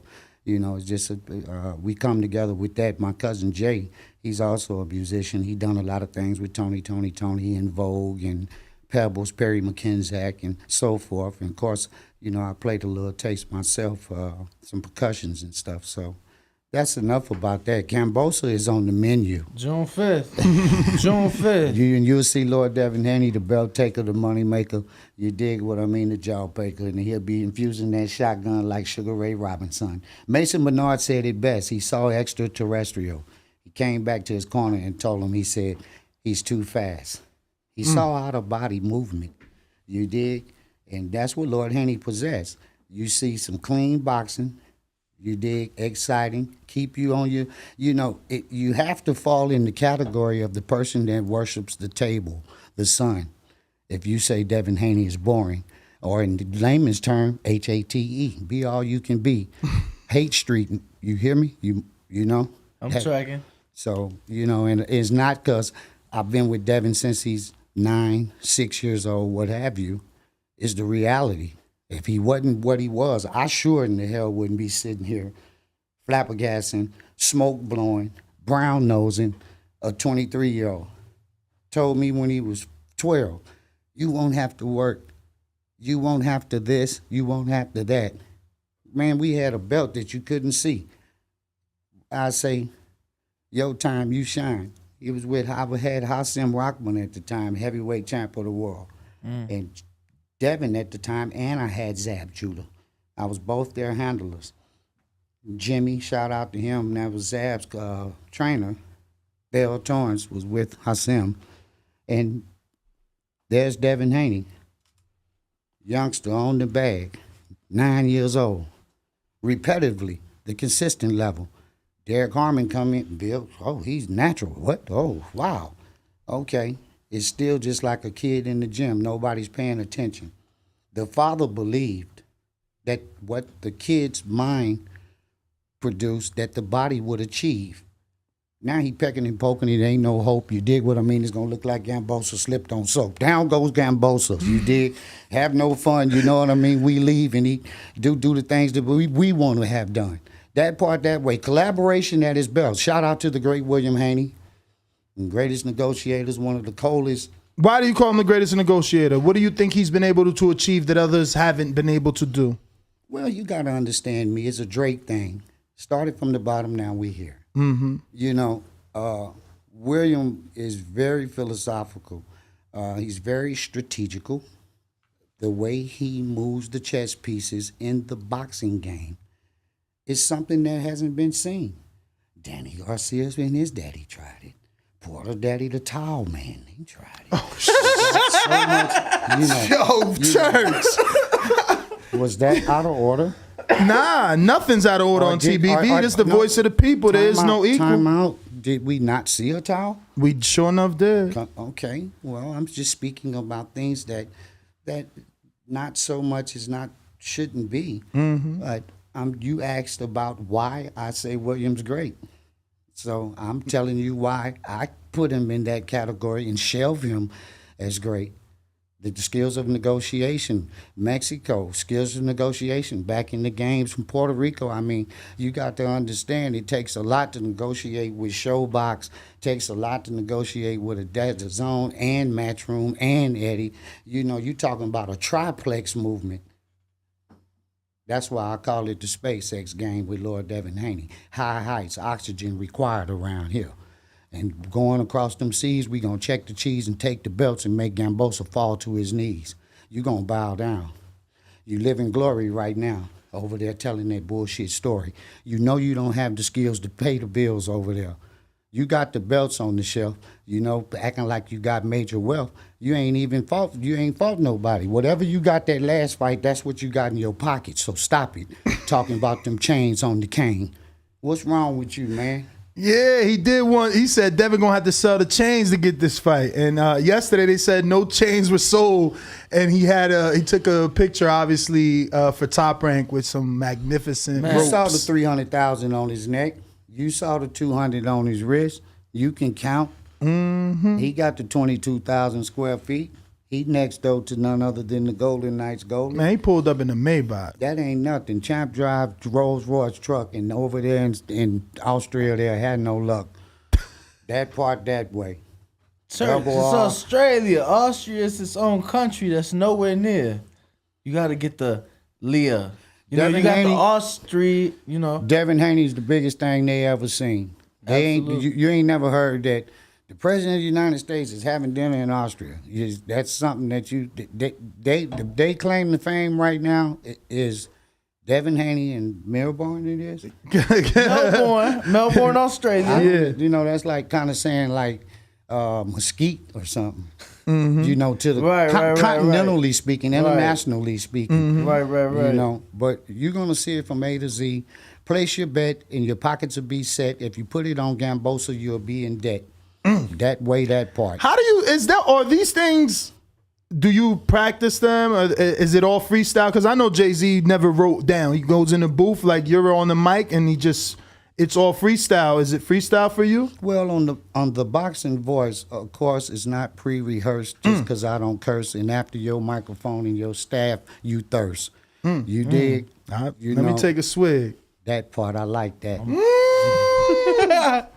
Let's go. So obviously you were in yesterday's little cipher after the Top Rank photo shoot, and there was a lot of discussion of the left hook. Church had left, but Church had left. No, already. when Bill was explaining. Oh man, you missed some great. Church had left. Bill showed his talent as a coach, for real. He gave us some gems over there. But what do you see in Kambosos? Anything positively? Back to Bill. The greatest chemist ever when it comes to manufacturing technique. Be it you're in music, be it you being a handler, be it you being construction. That's what I want to say. And now, you know, because Bill's before Kambosos. So I want to speak high about the lead trainer, the chief operating officer for DHP. And I want to shout out to him. He's done a tremendous job businessly outside of handling his son and being a trainer. That's why I call it the triplex. That's it. That's all. I had to say that, you know. So now, as far as Kambosos, what do you see? What do you see in Church? Like, what do you see when you see Kambosos? Left hand down, boy. You better get your left hand down. If the boxing boys reach over there across that water, you better get your left hand up, boy. You're going to get beat up. You're going to get beat up either way it go. Nuclear sub on your ass. I ain't going to tell you what it means. You better watch that Rolex, too. That boy love that skeleton in that Audemars. Ooh, he love his mama, that A-Clay. Your ass is in trouble, boy. That part that way. Yeah, you do a lot of talking, Mr. Gambosa, over there like you a real multi-millionaire. Man, you was a rising fighter. You rose to the occasion. You had some big fights. But, man, you ain't what you saying. You know, the low balling and all the shit. You going to get served for that, though. You going to get your head knocked off for that. Champ real humble about the shit, you know what I mean? But, yeah, you going to get it real quick. You won't get acquitted. That part that way, yeah, you going to get sentenced. That way, Lord Devin Haney be the judge, the one to stand above. Yeah. I love that you can just do that from the top that. I'm trying to tell him something, though. Wow. Church, I'm trying to tell him something. As you push that Corvette, you know who to place your bet. Come on, man. Why don't you knock it off? Let's go. He put me in one, baby. I made it to a church rhyme. Let's go. Official, man. Hey, and you know the truth. You know the truth. All these people in these boxing talking about soft hands and all that. Come on, Danny, you understand. You've been there, Danny. They talk that talk. Listen to me, 27-0 with 16 knockouts. Okay, you went 12 rounds with 5 fighters out of the 16. Okay, let's get that away. So we subtract that. What about the other fights that calibrates up to 27? They all technical knockouts. Don't stop it, referee. Let Devin go. Don't stop it. So people that understands boxing, all you got to do is be philosophical. It doesn't take, it's not no state-of-the-art thinking. 2 + 2, 4 all over the world. Watch this way, that way. Don't stop it. Right. The technical knockouts, don't, you know, in the times that you may have, what I'm saying to you is this. You're getting ready to see speed, power. What Teofimo did, that's not going to go with Devin. It's no way possible. The Bugatti and the Rolls Royce, no way possible he gonna be able to hit Champ. You can say what you want to say. You could be in the group called hate, you know. But I guarantee you, June 5th, George Gambosa, all of them, that jury going over to the United States on that next day, and that'll be tomorrow. If it's the 5th, tomorrow, them belts be gone. You high side with them. You take them to the colleges. You let your family hold them. You know, you fought a gallant fight, too. You did that with Teofimo Lopez. You gave it your all. You sacrificed. You will have many questions to be answered when you get in there with Lord Devin Haney. You don't understand the movement. You don't understand that he's with the boxing gods and he come back to take the boxing pyramids. Pyramid is built by many stones. This just one stone. We got 27-0 coming, 28-0. We rising on. We 3/3 to Floyd's record. Oops, did I say that? So that's a hit and go. Be more than 50-0. Champ's gonna do 100. He's gonna be the first man to do 100. You already see history in the making. Chavez did it, right? But not undefeated. Not undefeated. Well, you got to understand, Floyd, that's the first man to quit. When you 50-0 and you stop, that's like if I stopped doing what I did years ago. Well, I'm the first man to quit. If you 70-0 and I'm 50-0 and I quit, I'm great because this is how the fad shit go. You wear jeans, you wear a coat. I'm great because I'm the first to quit. Julio Cesar Chavez don't get no credit from going 89-1. I'm great. Sound like to me that's some fad stuff to me. That's a Floyd Mayweather flu. Okay, Church. But to be fair, Chavez did fight the guys, but in those 89 fights, he fought a lot of bums. A lot of them. I didn't know. He's definitely one of the greatest fighters that ever fought. He is. That's irrefutable. But, you know. You can't take that from him, man. He's one of the greatest businessmen as well. Right? Devin won't be the first to quit with 50-0. You take that how you want to take it. I just said he's the greatest, one of the greatest fighters ever that I've ever seen outside of Lord Devin Haney. You know, so Gambosa, in trouble. Australia, he's going to fail you. You dig what I mean? Yes, sir. And guess what? The whole world bought into George Gambosa as they sailed him. Mm-hmm. Yeah. And the cold part about it is the lightweight division is a wrap. We didn't just beat up that boy from Cuba, Gamma boy, whatever that boy was, coming there with the curly hair. Yeah, Gamboa. Yeah, kind of little fat little boy. Beat him up. Little boy. Yeah. Then it was Linares. No, yeah. Then he did not respect Linares. He was that was a good fight. You saw he just got knocked out by Abdulayev. The guy from New York. All them guys are in the grave. What is it? That's the boy we broke his faceplate. The boy out of Russia. Yeah. Abdulayev. Abdulayev, whatever his name is. What's this other boy? Mason Menard. What's this other boy? JoJo. What Diaz he tried? He jumped in there with Champion. I had told Diaz I went to his locker room and JoJo's. You went to his locker room before the fight? He in there. Try to convince him out? Well, I was coming by with my handbag and stuff, and I looked in there, and he in there doing this stuff, warming up. And I said to him, I said, why are you warming up? What? You see the damn marquee thing out there at the MGM Grand, that boy face on there, Devin Haney. You see the people, you go in and you try to block or whatever, and you do what Devin wants you to do. He said, do what Devin wants you to do. You go in there, he go in there, and I said, my Lord, Devin tore his ass up for 12 rounds, beat the shit out of him. Did you see it? We were there. We was there. We were there. We were there, church. There, and we will be there in Australia. Speaking of Australia, have you gotten your passport? It's in the making. Let's go. Everything is in the making. Let's go. This will be your first time in Australia? Yes, but I'm international, definitely. What is the one thing outside of the fight you're looking forward to see, eat, taste, look at about Australia? I'm looking for George Gambosa as soon as I get there. So it's all work, no play. Yes, sir. I'm looking for George Gamboa, Peter Kahn, you know. Peter Kahn.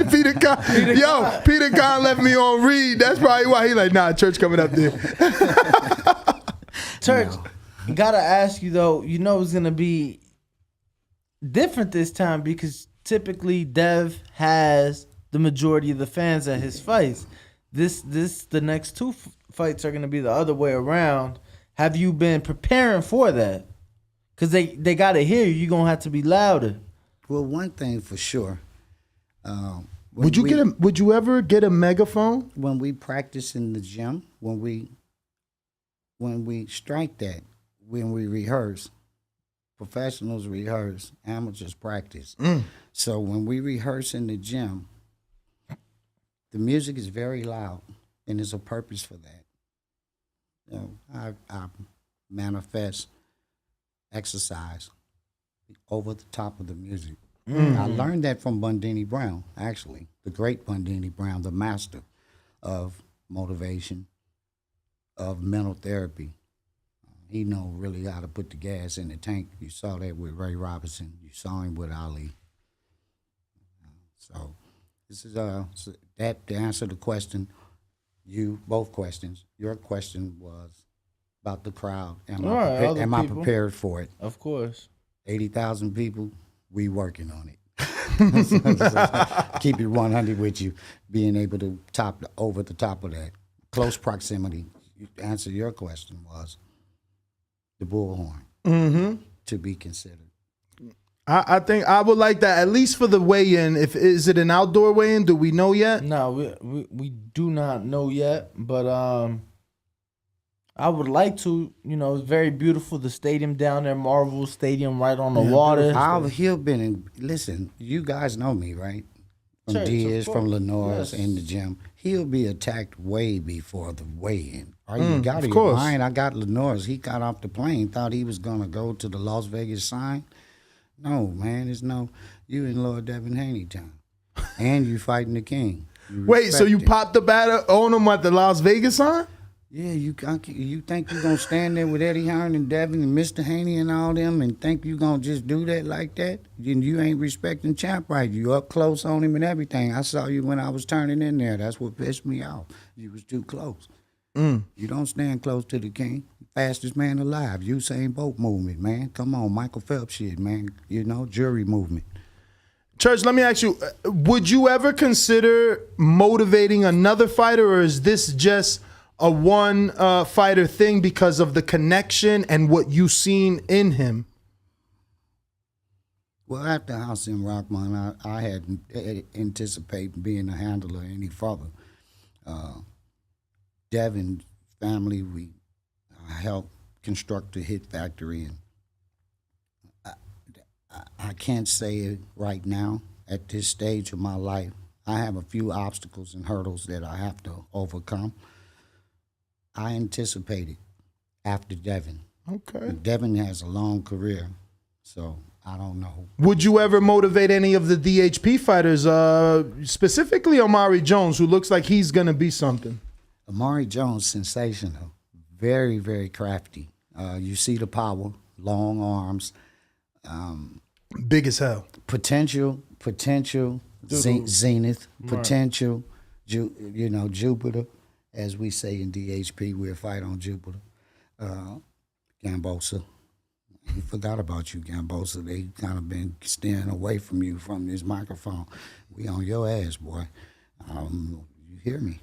But back to Omari Jones is... He listening right now. I'm quite sure he is. They listening. I'm quite sure he is. And then he over in Australia where he think he can hide and they gonna save him.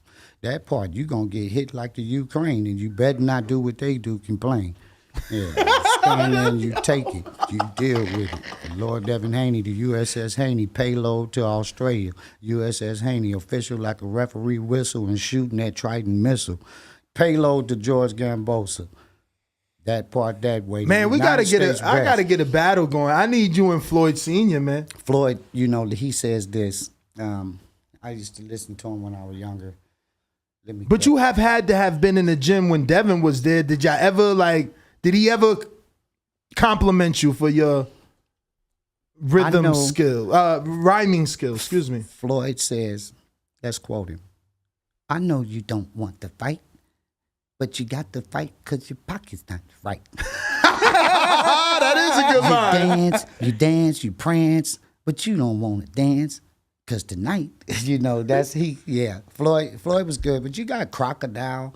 You got a lot of hype man. To see a hype man and a handler is different. Handler mean that you take care of bags, phones. You're in coordination with security. You're in coordination with the security, bags, phones, jewelry, your property, vehicles. Like I handle Rolls Royces, Corvettes, Lamborghinis, Hellcats. There's some of the champ toys. Big. I like it. Yeah, for I'm real. just going through his car collection. Jeep. So much stuff. Escalade with this. What do you Church? Champ is inspiring people through his cars. My guy Ness right here. He saw Champ's Corvette. He said he saw Champ's Corvette fight week of the JoJo fight, and he's like, "Yo, I gotta get it." That boxing blood vet. And he got it. He got it. It's dripping though, right? Yeah. So, but Gambosa though, he can't hands down. The man and his feet too slow. I mean, I don't know what his people thinking, and you gonna get it. You really did the wrong thing by how you went about doing what you're doing to fight Devin. You're gonna get beat up. The first time that time is just like in the finals when the Bulls used to play the Jazz. That's his thing. It's just like in the finals. You're gonna get beat the first time, and the second time is gonna let you know there's no way possible we can win 4. So you're expecting him not even to want the rematch? He's not gonna want that rematch. And I'm gonna tell you something. The boxing god has injected Devin and got his mind where he know that that's part of captivating the boxing pyramid. And one thing about it, it may be a knockout. Shocking the major, you gonna think it was a nigga getting hit by Joe Frazier. You ain't gonna know what happened to him. Watch what I tell you. Did you call the knockout for Joseph Diaz? No, let me tell you something. Champ told me that he wanted the lights. He said, I'm going to beat him up. I'm going to dance on him, Church. I told him, I say, Champ, you might want to get rid of him. He said, we going to dance. Because after you see what happened with Linares threw that punch from Japan by way of, Venezuela. Champ walked through that. You feel me? So the ship and that right hand put Lomachenko down. Listen, the ship is proven, and this boy don't got no major power. I mean, he the first to drop Tio. Who is Tio? We beat him up in the gym. Who is Tio? I mean, he a good fighter. Former unified champ. Unified what, man? There you go saying something on your radio. I mean, no. Unified is different from undisputed. Undisputed means all. Yeah. I thought you was Now we're gonna go to the super chat. They said, "Church, can we please get a motivational album so I could train to it?" Give me some money. You gotta drop it on iTunes, Church. You gotta make the project go straight to iTunes. Yeah. Well, you know what the Godfather Church. DM me, and I don't know how to tell you the Cash App. That's that new stuff, but I wish I knew how to say that on here. It's $ whatever the name is. We ain't gonna do that. Devin Haney paid me well. Oh, well, amen to that. Danny, you got any more? Nah, I'm just excited for Australia, Church. Have you, because I don't want to give it out unless you know, have you heard the possible travel plans already? You spoke to Bill? I can't say nothing. I don't know. Gambosa might know. No.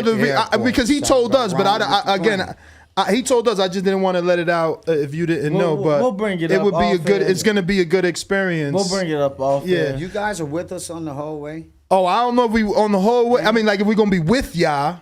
But we definitely are going to be but there. I'm going to see you like I see you at all the press. Yes. Of course.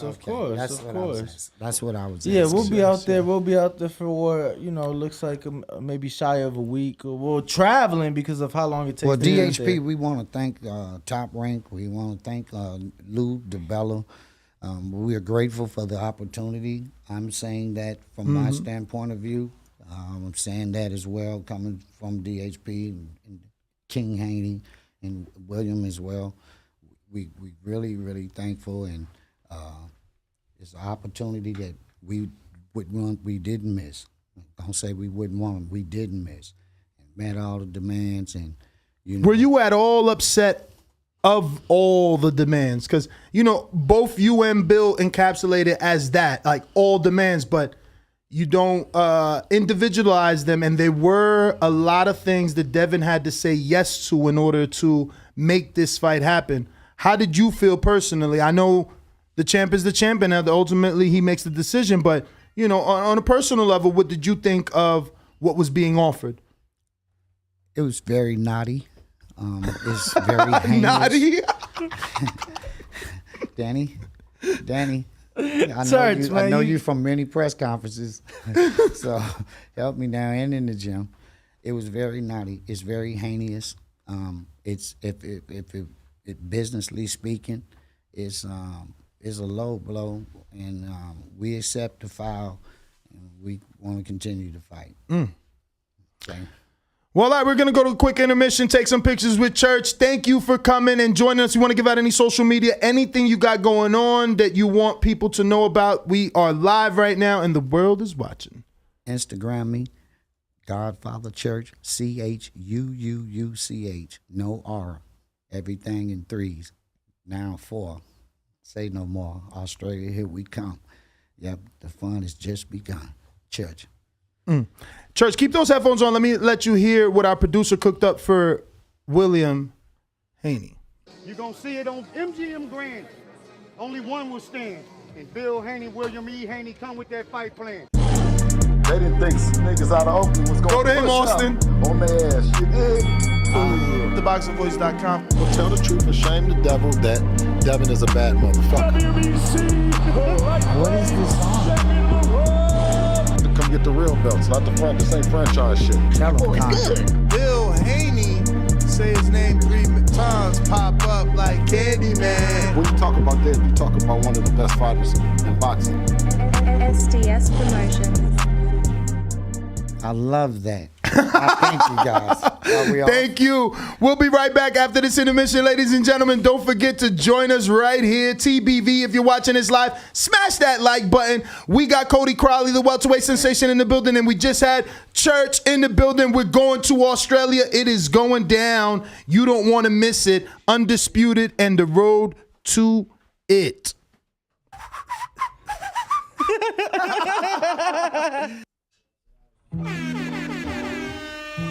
Another one. They don't want to see us win. Sing along if you know the words. All I need is one you. Overdose on you. It's lit. All I need is one you. Overdose on you. All I need is one you. Overdose on you.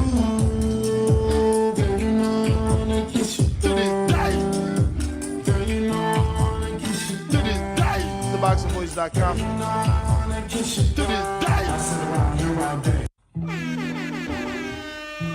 Another one. They don't want to see us win. Sing along if you know the words. All I need is one you. Overdose on you. It's lit. All I need is one you. Overdose on you. All I need is one you. Overdose on you.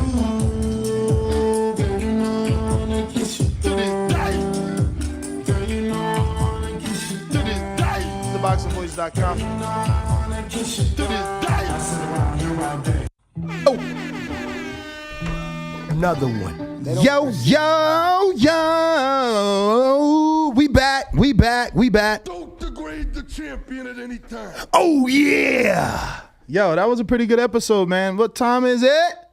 Gym time. Let me see if we got any super chatties. Supreme Tax, we got to you. Box for Sobriety with a super chat that says, new to the channel, want to support because I'm loving listening to you guys chop it up about the greatest sport ever. Well, shout out to you, my friend. You just found your new safe Haven, because all we do is talk boxing here 7 days a week. Looks like we got a caller on the line, so I'm gonna go ahead and open up these phone lines and get to it. So on Discord, we got TBV's People Champ. Remember to rate us 5 stars on iTunes. Subscribe to youtube.com/theboxingvoice for the latest and greatest interviews with your favorite fighters. Hello, ladies. Anybody that knows me, know I've been a player, whether it was in Alabama, Ohio, or anywhere around the globe. TheBoxingVoice.com. I've been smashing Telly Swifts, man. I didn't have to become a millionaire to get that caliber of woman. One of the people's choices, one of the fans' favorites, a guy that can galvanize this crowd, such as myself. He's too ugly to be the world champ. The world champ should be pretty like me. The AJ of trucking. Yep, Brandon in Cincinnati. SDS Promotions.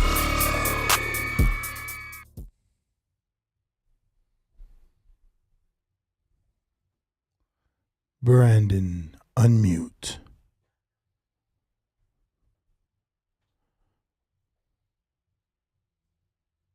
Yo. What's up, fellas, man? Hey, Nez, great show, man. I thought I'd never see the day we had the Godfather on the show. This is one of the greatest shows ever, man. Appreciate Legendary it. shit. Had Church on the TBV. Wow. I love it. But as far as the topic, Jaime Munguia and Danny Jacobs, it's a shitty fight. Don't care for it. That's what usually happens when two guys that we wanted to see fight have a fallout. Both guys fights we don't give a damn about. So I know for the Charlo fight, we got Joe Smith and Better Beef on the same day, which is a better fight. Hopefully we get a better fight on the Munguia Jacobs night, so we ain't got to watch that garbage. But other than that, have a great day, man. Great show. And some news just broke. We got a Nui Donaire too. So look, guys, stepping up once again. Best fighting the best. I love it, man. TBT, I love y'all, man. Have a good one. That's what the fuck I wanted. I want to see that in New Donaire. Even though I would have took Donaire, Chocolatito, man. Fudge. But a Nui Donaire, I like that. I want to see what Donaire does this second time. It was a good first fight. He's older though now. See, now even though he's got a resurgence, even though he's done good in his last 2, people gonna be like, oh, he's 37. His first thing coming up. Who's next? AMG, what up? Oklahoma.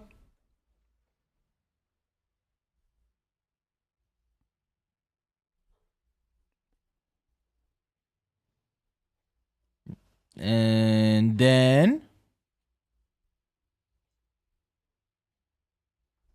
no. All right. Who's next? Big Fish Vega. Big Fish Vega. Let the little fish go so that we can catch the big fish later. I'm the big dog at the welterweight division. WBC and IBF welterweight champion of the world. At the end of the day, I'm a way better fighter than Terrence Crawford. TheBoxingVoice.com. Me and Terrence Crawford on this side of the street. We clean our side of the street, then we coming after Crawford. 60-40 or 7-30, whatever we give them. Say something else. Say something else. Big Fish Vega. Big Fish Mafia. It ain't a movement, it's a lifestyle. SDS Promotions.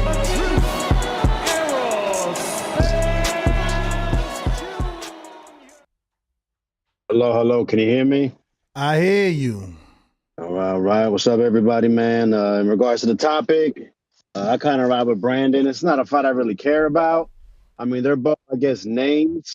But I just don't understand where, if they would fight, you know, of course, what the weight is. Looks like there's already a little disagreement about it. Yeah, it's going to be a catch where weight. Does the winner go from there? You know what I mean? It's like you win that, and then does Munguia go up? Does he go back down to 160? Does it lead into anything else?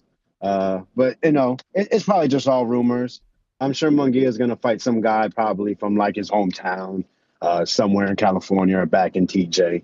So it don't really matter. It's just all talk. Man, those interviews, they were entertaining, I guess you could say. Cody Crowley, the new king of sparring, according to him, you know, he's supposed to be in there for 10. It don't go past 6. You know, I heard that he KO'd Tyson Fury Canelo in a sparring session too. I'm just really excited about the Devin Haney fight. I really hope it gets signed. We get an announcement, and Devin Haney can get those belts, man. Appreciate y'all. All right. And is there anyone else there? AMG is back. If we want to try him again. AMG. G to the AMG. Hey, what's up, Ness? What's up, Danny? Can you guys hear me? Yes, what up, champ? Yeah, so on the topic, I don't really, I'm kind of agree with the last. Well, it is a double topic. It is a double topic, ladies and gentlemen. We are talking Daniel Jacobs versus Jaime Munguia in negotiations, but we can't forget that Mickey Bay and Tevin Farmer is official, live from Accra, Ghana. And it'll be live on CBS Sports in America and internationally broadcast on Fight TV. That is breaking news. They both gave us the obviously the opportunity to have them on the show where they were able to agree upon that fight. So TBV feels like definitely a part of it, and we want to make sure that we talk about that and the fact that they got it done. A lot of times we see fighters come together on social media, say they want to fight, and it never happens. These two fighters found a way to make it happen, and somehow someone found a way to work with Sprite to be in association with this fight and put it on. And that's something we've just never seen. So, yeah, there's a lot of people not calling and talking about that, forgetting that Mickey Bay and Tevin Farmer have done something that only Floyd and Joseph Parker have done, and Ryan Garcia with Gatorade and Burger King. No one else that I know. And again, I'm not saying I'm right or wrong. You can help me out if you remember anybody, but I don't know anybody else with a big name company, corporation. You know, this isn't just a sponsorship and an endorsement. They're putting on the fight, and it's just never heard of. Like, that's like Pepsi when they did the halftime Beyonce show. You know what I'm saying? Right. It's Sprite doing the fucking Tevin and it's crazy. It's definitely something different. You know, I'm actually looking at flights right now. Are you still there? So shout out to them for that. I'm not tripping about that one. It's the Munguia Jacobs. I don't really care for that one either. And then shout out to Church for coming on and blessing us with his rhymes. I like that. Appreciate it, man. We're gonna continue to bring you some non-traditional interviews, like we will be having in the next week or two. Industry insiders, guys that have been always there. I mean, we're going to give you the guy that actually set up the Chris Lovejoy Tyson Fury sparring and was there. You know, I know that no one believes Chris Lovejoy anyway, right? It's not like you believe he destroyed Fury, but we know the guy that actually set it up. He'll be in studio.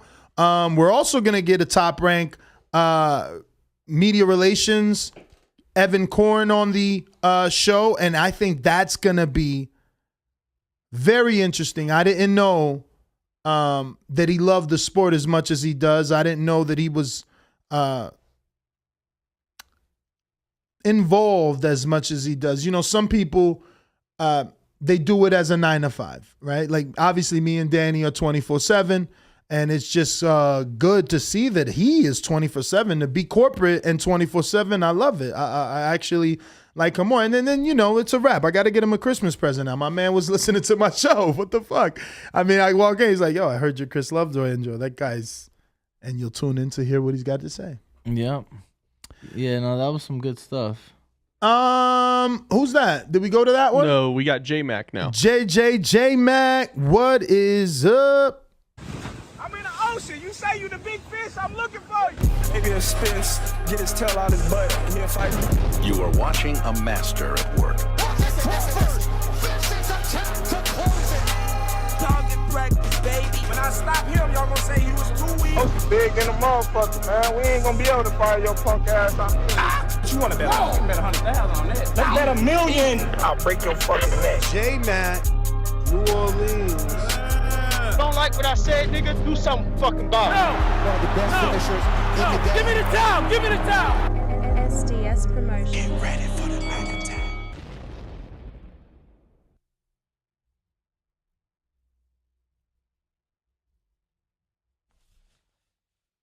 Hello? Hello? Is it me you're looking for? I can see it in your eyes. I don't know the rest of these words. There's no one else on the line. It's Hawk. Let's go to Hawk in Maryland. Hawk, you're on Discord, and we've never actually been able to talk to you on Discord. Let's see, can we get it today? What time is it? What time is it? What time? You should have seen first. Maryland. Tommy, I can knock you out. Holy shit. Holy TheBoxingVoice.com. Great show. Yes. Dan and Brandon. I'm out. SDS Promotions.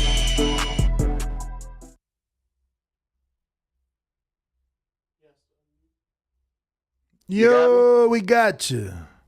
You can hear me now? We hear you now. Okay, cool. What up, TBV? Yo, Nuts. Champ. What up? Ain't nothing. I'm driving. What about to say?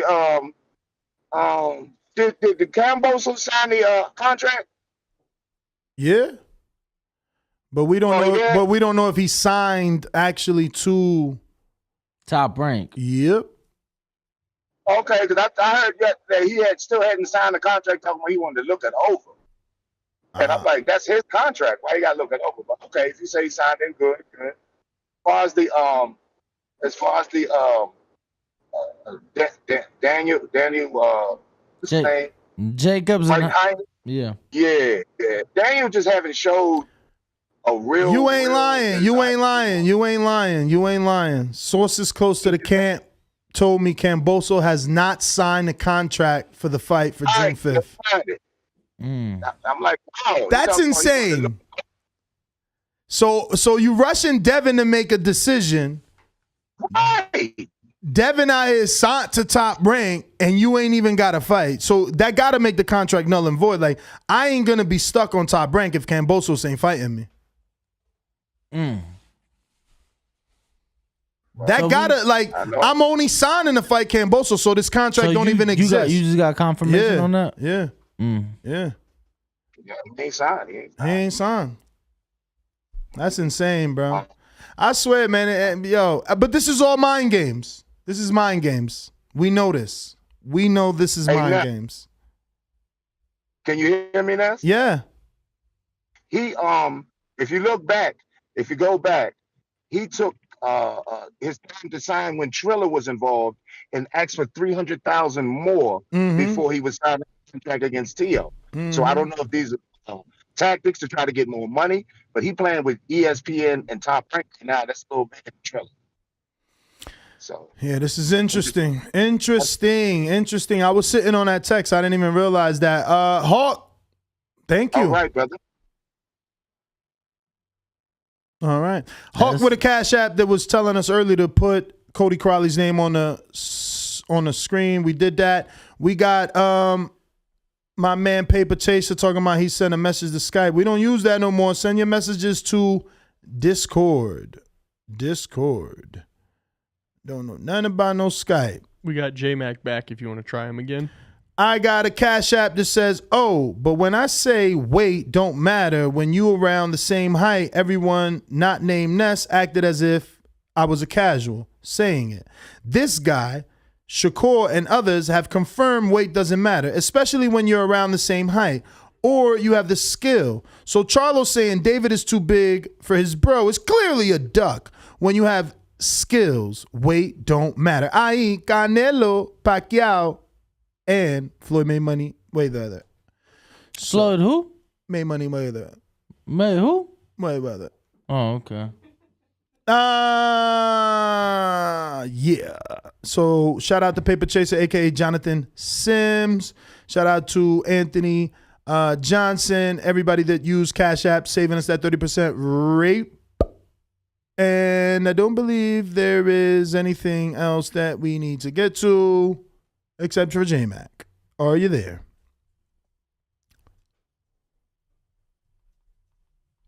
Yo, can y'all hear me? Yes, sir. Yeah, I don't know why y'all couldn't hear me the first time. That interview, dude sound like did his coach say he was ready for Crawford? Yes. Did his coach say that? That was the first name. Okay. And he beats him 10 times out of 10.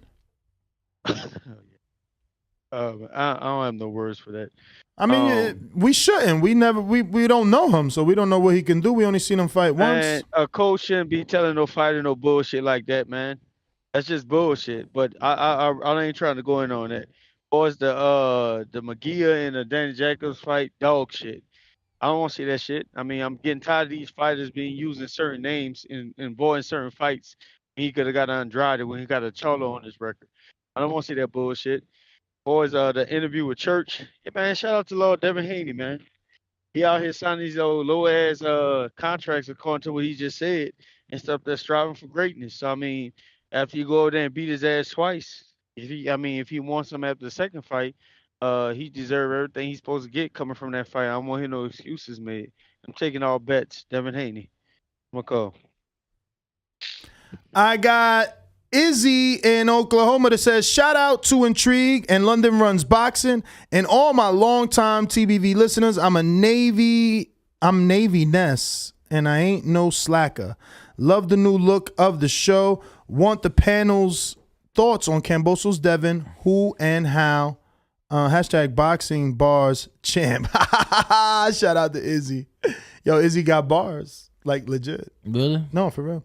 But yeah, me and Danny got Devin. I mean, there's not much to break down. I just think he's the superior fighter when it comes to technical skills and discipline.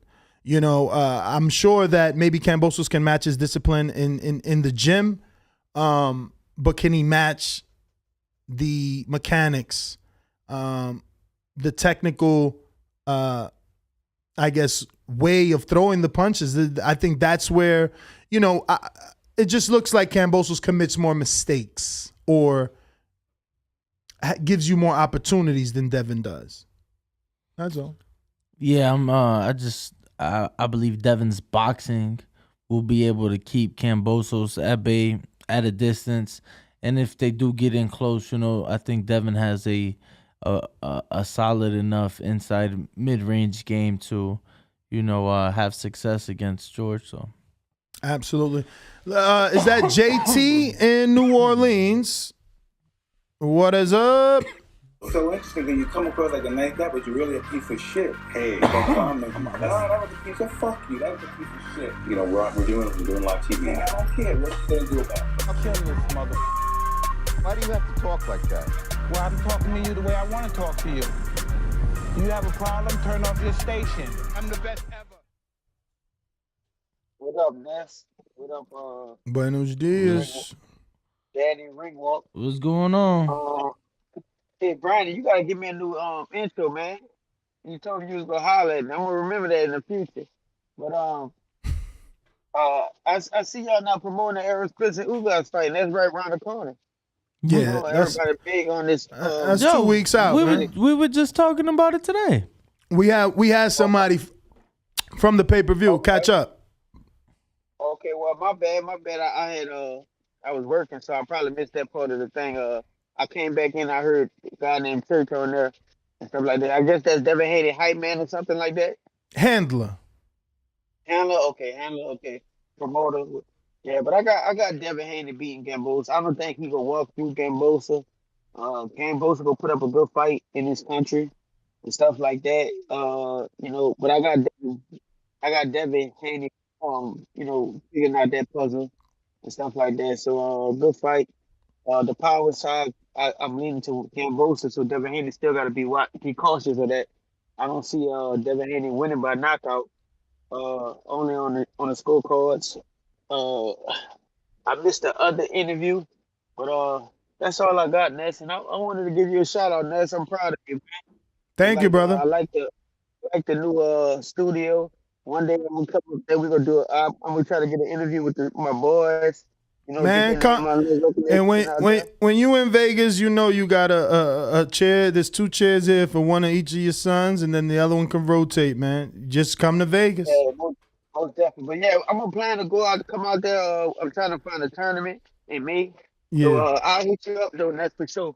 All right. Or set up some sparring, man. Try and set up some sparring and just come out for the Canelo fight. Talk to Brandon. Okay, but I got something planned. I'm gonna talk to you on the back end on it, but I gotta talk to the other person about it. I think that'll be pretty huge. But, all right. Even if it's on border walls or if it's sparring, period, because the kid is real. I see. I know the kid. I'm still waiting. I ain't hearing nothing back yet. You don't know the kid, Ness. Oh, it's not the one you told me about? Nah, it's not that kid. It's another kid. Everybody talking about. So I mean, we worked with him before already, and I'm pretty sure that'd be some good work to promote. On both sides. But that's my call, though. I'll chime back in if I hear something. All right, brother. Thank you for calling in. If you haven't already subscribed to the YouTube channel, we need you right now more than ever. We only need about 50 more people to take us over the top to 132,000 subscribers, and that would be a goal and a milestone achieved and crossed, and then it's on to the next one. So tell a friend to tell a friend. We're rocking out every day. Interviews lined up with the best and biggest in boxing and the insiders. It looks like it's lit up. CYP, talk to me. That's not him? Who's that in the yellow? Oh, that's Rue? That's that? Info Joe. Fuck. Info, what up? It's too far for me from over there, bro. Because there ain't no show without Info Joe. Are you ready for our next bout? Let me hear you. Shout out to the boxing god. It's showtime. TheBoxingVoice.com. Fight starts now. Give the fans a show and let your hands go. SDS Promotions. Puff Puff Pastries on IG. Satisfy that cannabis-infused sweet tooth. Yo, what's up, my boxing brothers? Good morning. What's going on, Joe? Oh, man, can't complain. We woke up this morning. Yo, shout out to the boxing guys, man. Great interviews this morning. Shout out to the young Cali King Haney. I got him. Unanimous decision. Shout out to Church, the old player from the Himalayas. Man, that shit, he had me busting up over here, man. Good show, man. I was thoroughly entertained, man. No doubt. Hey, you listening to the voice of the people. There is no equal. Hit them thumbs up, subscribe. They doing pound for pound work over here. That's all I got, gentlemen. Everyone have a blessed, no stress day. Peace. Peace. Shout out to Info Joe and Puff Puff Pastries. Got Danny right this morning. Who's next? Man, I gotta stop saying it and start using it, man. We got you got TBV's People Champ again. He's a boomerang, but we gotta wait. Okay, so then we got Why So Serious. All right. Who's next? Why so serious? I actually got that sound bite. Yeah, who's this?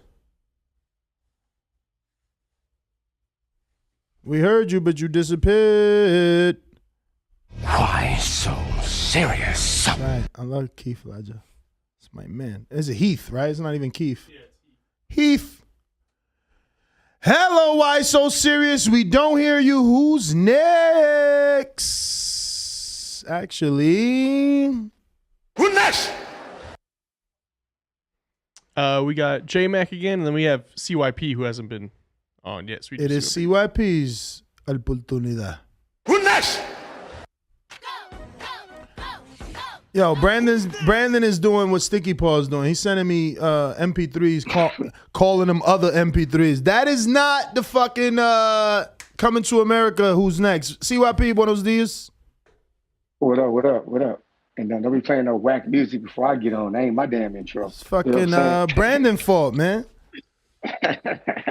No, but look though, I want to give a shout out and some disdain towards Devin Haney, man. I appreciate you sticking to your word and just fighting the fight, man. Not worrying about, all those other particulars. I appreciate that, but I am mad at you for taking it because I feel like enough. When is enough gonna be enough, man? When a black athlete gonna say, you know what, man? If you don't want to fight me, fuck you. I'll go do my own thing. If you don't want to offer me nothing fair, fuck you. I'll go do my own thing. Like one of these days, we got to get behind them and be like, yo, man, you know what?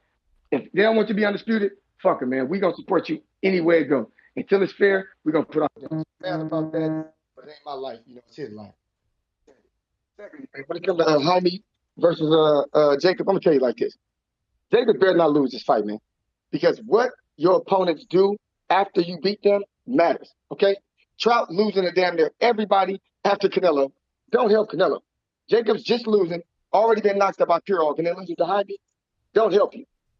Listen to me. If Canelo fans out there, I know y'all listen to me. I love you. I love you too. Muchas gracias. Listen, you better hope Daniel Jacobs win, because all them losses on his resume ain't gonna look good at the end when you're talking about all the great black fighters Canelo beat. CYP out. Get the fuck out of here, man. Please. I had to. But I like that he incorporated his own Spanglish. Is that everybody? Who's that? Oh yeah, we got Boomerang. That's Brandon Cincinnati. Boomerang. Nez Heyman. And that's I ain't get to touch on it earlier about Tevin and Mickey. What's the date on that? Tevin Farmer. May 21st. May 21st in Accra, Ghana, man. CBS Sports and international broadcast rights go to Fight TV. Ghana, is it Ghana like Africa? Yes. Yeah. Damn, shout out to them, man. I want to just get them props. That was a boss move. You cut out the middleman. This is not through Al or Golden Boy or Eddie either. They did this on their own, right? It sure enough looks that way, bro. So far, damn. I mean, not they own, because somehow Sprite is involved. Somehow they got Sprite, man. I can't wait to talk to. I did it. I'm saying they did it without the big 3 or 4 promoters in the game. Yeah. They was able to sound like they put it together themselves. So if they was able to do that, man, that's some bullshit, man. Props to them. Showing that you don't need Al or Eddie or Oscar or Frank or none of them cats to put on an event. Go out there and hit the pavement and grind for that shit. I love it, man. But I got Tevin winning the fight, though. I just think he's a little younger, a little fresher. Curious to see how the fight gonna go, because they both kind of defense first, slick guys, like the jab. Not a lot of output. So I don't know how exciting the fighting gonna be, but props to them for being able to put this together, man. Because like I said, Ness, you usually like 0-6 negotiating fights on TVV. So you finally got you one. Ness winning JoJo, just winning JoJo and Devin. So you look like you're in the right direction on these TVV negotiated fights. I just hope that, man, they can help us get the Ghana, man. We got a super chat coming in. Thank you, Brandon, for your call. Appreciate you. Fred Robinson, Dev can't leave any room for robbery down under 100. Let me double check if Fred Robinson, yes, it is. Perfect, Fred. No, it's not. Damn, Fred. Why? Fred, send me a message ASAP. Fred dropped a new single. Whatever reason, it's not on his own. Oh, it is here. This is it. Oh, but all right, I'm not gonna play it, but I'm gonna show a little bit. Let me get a screen share. Shout out to Fred, one of our community members, dropped this single. Head on over to his YouTube channel. You can actually click his name in the bio, and it'll take you right here to Fred Robinson. I would play the audio, but we'll get flagged. We'll get flagged. But shout out to Fred, because he ain't a faker. You know, he's like, yo, Ness, how much you charge me for a promo? I'm like, nah, dog, you super chat all the time. So that money in his video ain't a prop. He really super chats all the time. So you could get this for free because you help me, I help you. And later on, it comes full circle. Ness GTO, Instagram and Twitter. I'm going to continue to help Danny in the gym. we going to get him right. I thought we was out. I see Stonebone. What up?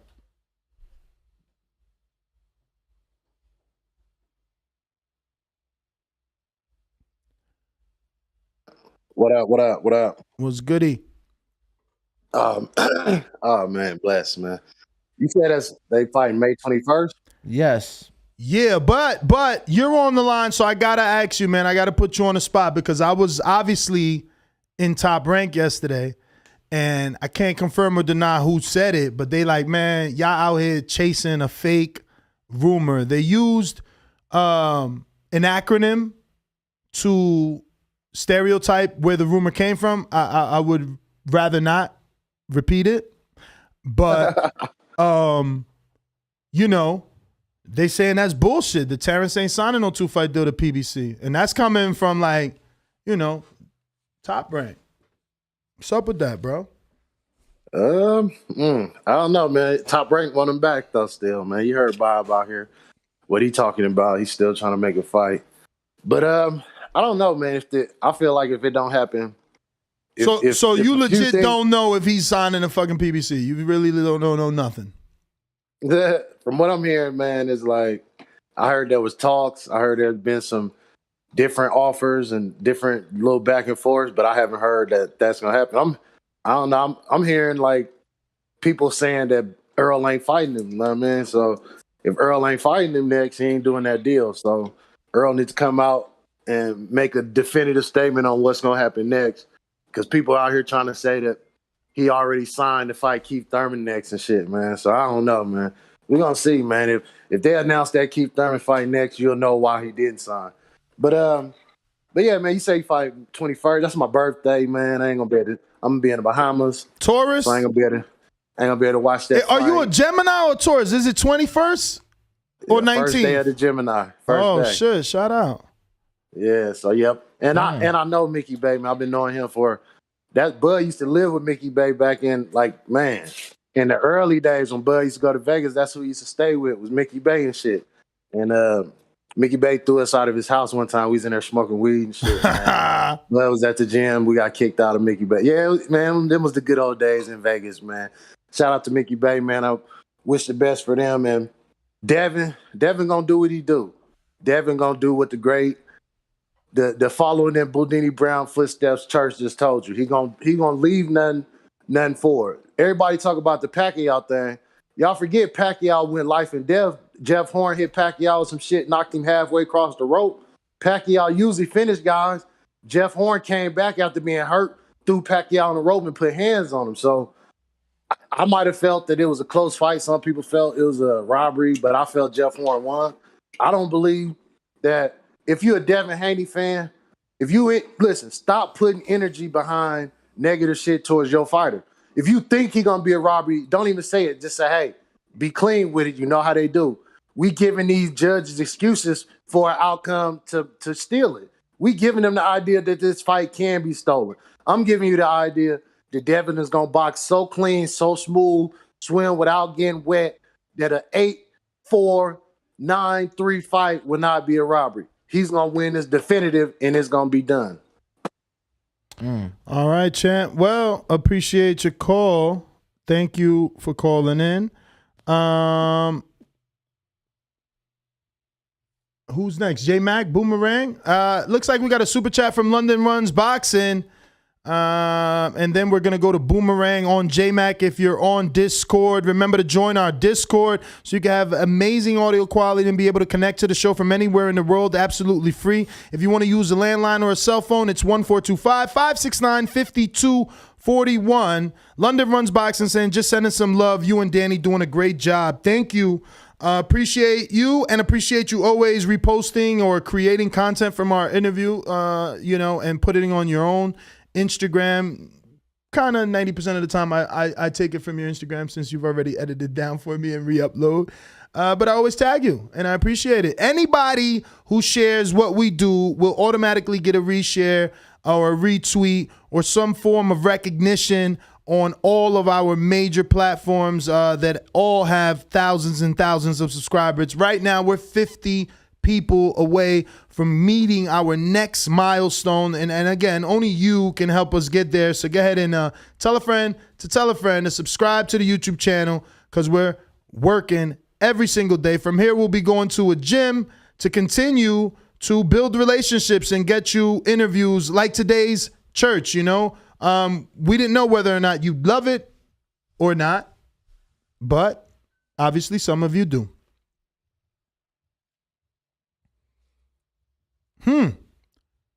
Would you look at that? Yo. Shout out to my community, man. Go ahead, J-Mac. Don't let me forget this this DM number. Okay.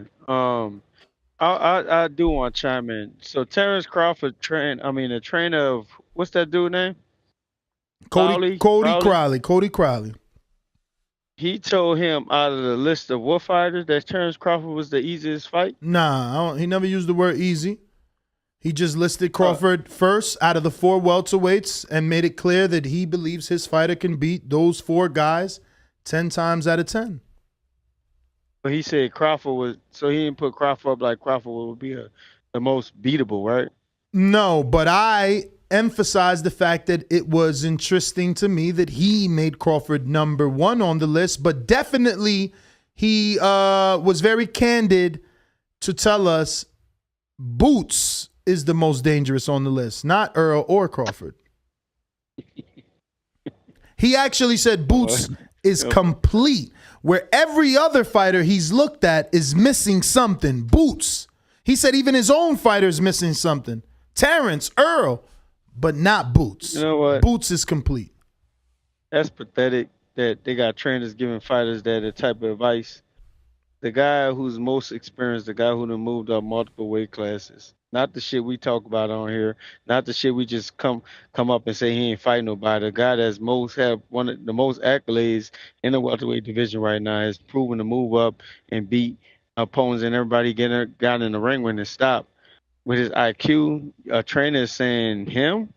Like, that don't make no sense to me. Like, I would get away from that trainer and then boost the guy. Yes, he's young and talented, but he hasn't proven to be more than just a guy that got the hype right now.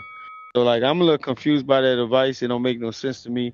It's very dangerous to be giving these young fighters and feeding that bullshit to their heads. But that's my call. All right. Oh.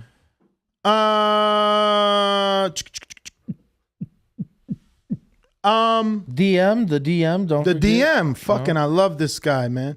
So this is amazing for you, but also for me. Because honestly, I ain't gonna front. As much as he's saying we going to Australia, I'm still like, you know what I'm saying? I don't know that I can afford the travel plans of Devin Haney. You know, those are more logical, realistic travel plans, but they're also more expensive. This news is amazing. DFW Airport said that it will be the first ever. Finish it, Danny. You don't need me to read that. I don't know what the Come on! Where's his brain? What are we talking about? If DFW, which is what? Dallas, Fort Worth. What, though, when you use an acronym? DFW? It's a fucking airport. Boom. Dallas, Fort Worth. Now it's clicking. And if they said they're going to be the first ever nonstop, where, Danny? To Australia? No. To where? Melbourne. Which is in Australia. But it's specifically Melbourne we're going to. Yeah, but LA already goes nonstop to Melbourne, so put your fucking fist down. Oh. All right, well, all the Dallas fans, you could come to the fight. Yo, Dallas, you welcome to come to the fight. Yeah, I was seeing where you said it with that. I'm like, really? I didn't know that. Yeah. Texas to Melbourne. LA to Melbourne. It might be cheaper. LA to Melbourne. Texas is always cheaper. LA flights are expensive, bro. We all know that. Especially going from Jersey to LA has always been more expensive. Who's that? Why so serious? My man. Why so serious? Can you hear me? Yeah. What yeah. What's up with Danny? Yeah, we hear you. Why so serious? Where you calling in from? This is your boy John Sims. Oh, Jonathan Sims, what's up? What's up, man? Chilling. Little thing, Discord, but I'm glad you got me, and thank you for coming back to me. For sure. I know the show got to keep going, so I apologize for the audio. It's my first time using Discord. All good. You sound like a pro already. My man. Well, as always, thanks for a show. You do great, and I'm just happy for your success, man. So keep it up. Appreciate and I like the words. twist that you bring to the studio. You could be a little sloppy because you want the drama, but I respect what you do. So, yo, I need this shit to be hot 9-7. Yo, the fact that Bill is telling people, bro, that shit 9-7. I'm like, I gotta keep it up. Bill out here promoting us, man. You're very creative. You like drama, Ness. You like drama. You like the shit talking. You like the stuff being stirred. And we here for it. So it's cool.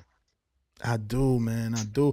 I was always the guy like if we was in school, I'd have been like, yo, Jonathan, you know Danny talking about he faster than you. And I would just be like, Danny is a very fast guy. I've seen him out there. So, there'd be a great race between him and I. When opportunity presents itself, we'll see who's the fastest guy. But then I'll double back like, yo, but he talking about he'll smoke you. We need to set it up. Like, that's me. Like, just continue. Yeah, I know that. Yo, is our TV damaging in front of our eyes? Danny could believe what he wants. He probably do smoke a lot of people, but he ain't smoking me. There you go. So, And then I did my job. I got you riled up. You did. So Earl fighting Keith is a joke. I don't even know why that's a conversation. Why would he fight Keith? What is it to earn? There's nothing to gain. He might as well just move right up soon as he fight Ugas. So this whole Earl needs to come out and say something. He's already said it so many ways. Like, let's just wait and see what happens next. Just wait and see. Like you told Cody, when you had to ask him that question, like, fans always want to know what's next. Just worry about what's right in front of you. Then we'll talk about what next once that presents itself. Like, he hasn't even beat Ugas. So Bud not signing a PBC because of Earl, like, what if Ugas wins? So, like, man, this is why I say Bud need to do his thing. Is Earl in his plans, or is he a part of Earl's plans? Period. I'm with CYP. I'm glad that Devin signed, but I am a little disappointed because it just adds credence to the belts have all the power. Somebody has to take away the power from these sanctioning bodies and the belts. And until somebody steps up and do like what Canelo is doing now, where you're above the belts, we're always going to have this. And my last point is, I'm actually not shocked that Kambosos hasn't signed the contract yet. It's called Mind Games. The one host that you had came on, he explained it so perfect. It's leverage. Everybody acts like they don't understand leverage until they're in a position to have the leverage. When you sell a home, you're going to take advantage of the economy. So if you can oversell your home, you're going to do that. And if you can get rid of mitigating things like closing costs to be in your favor, you're going to do that.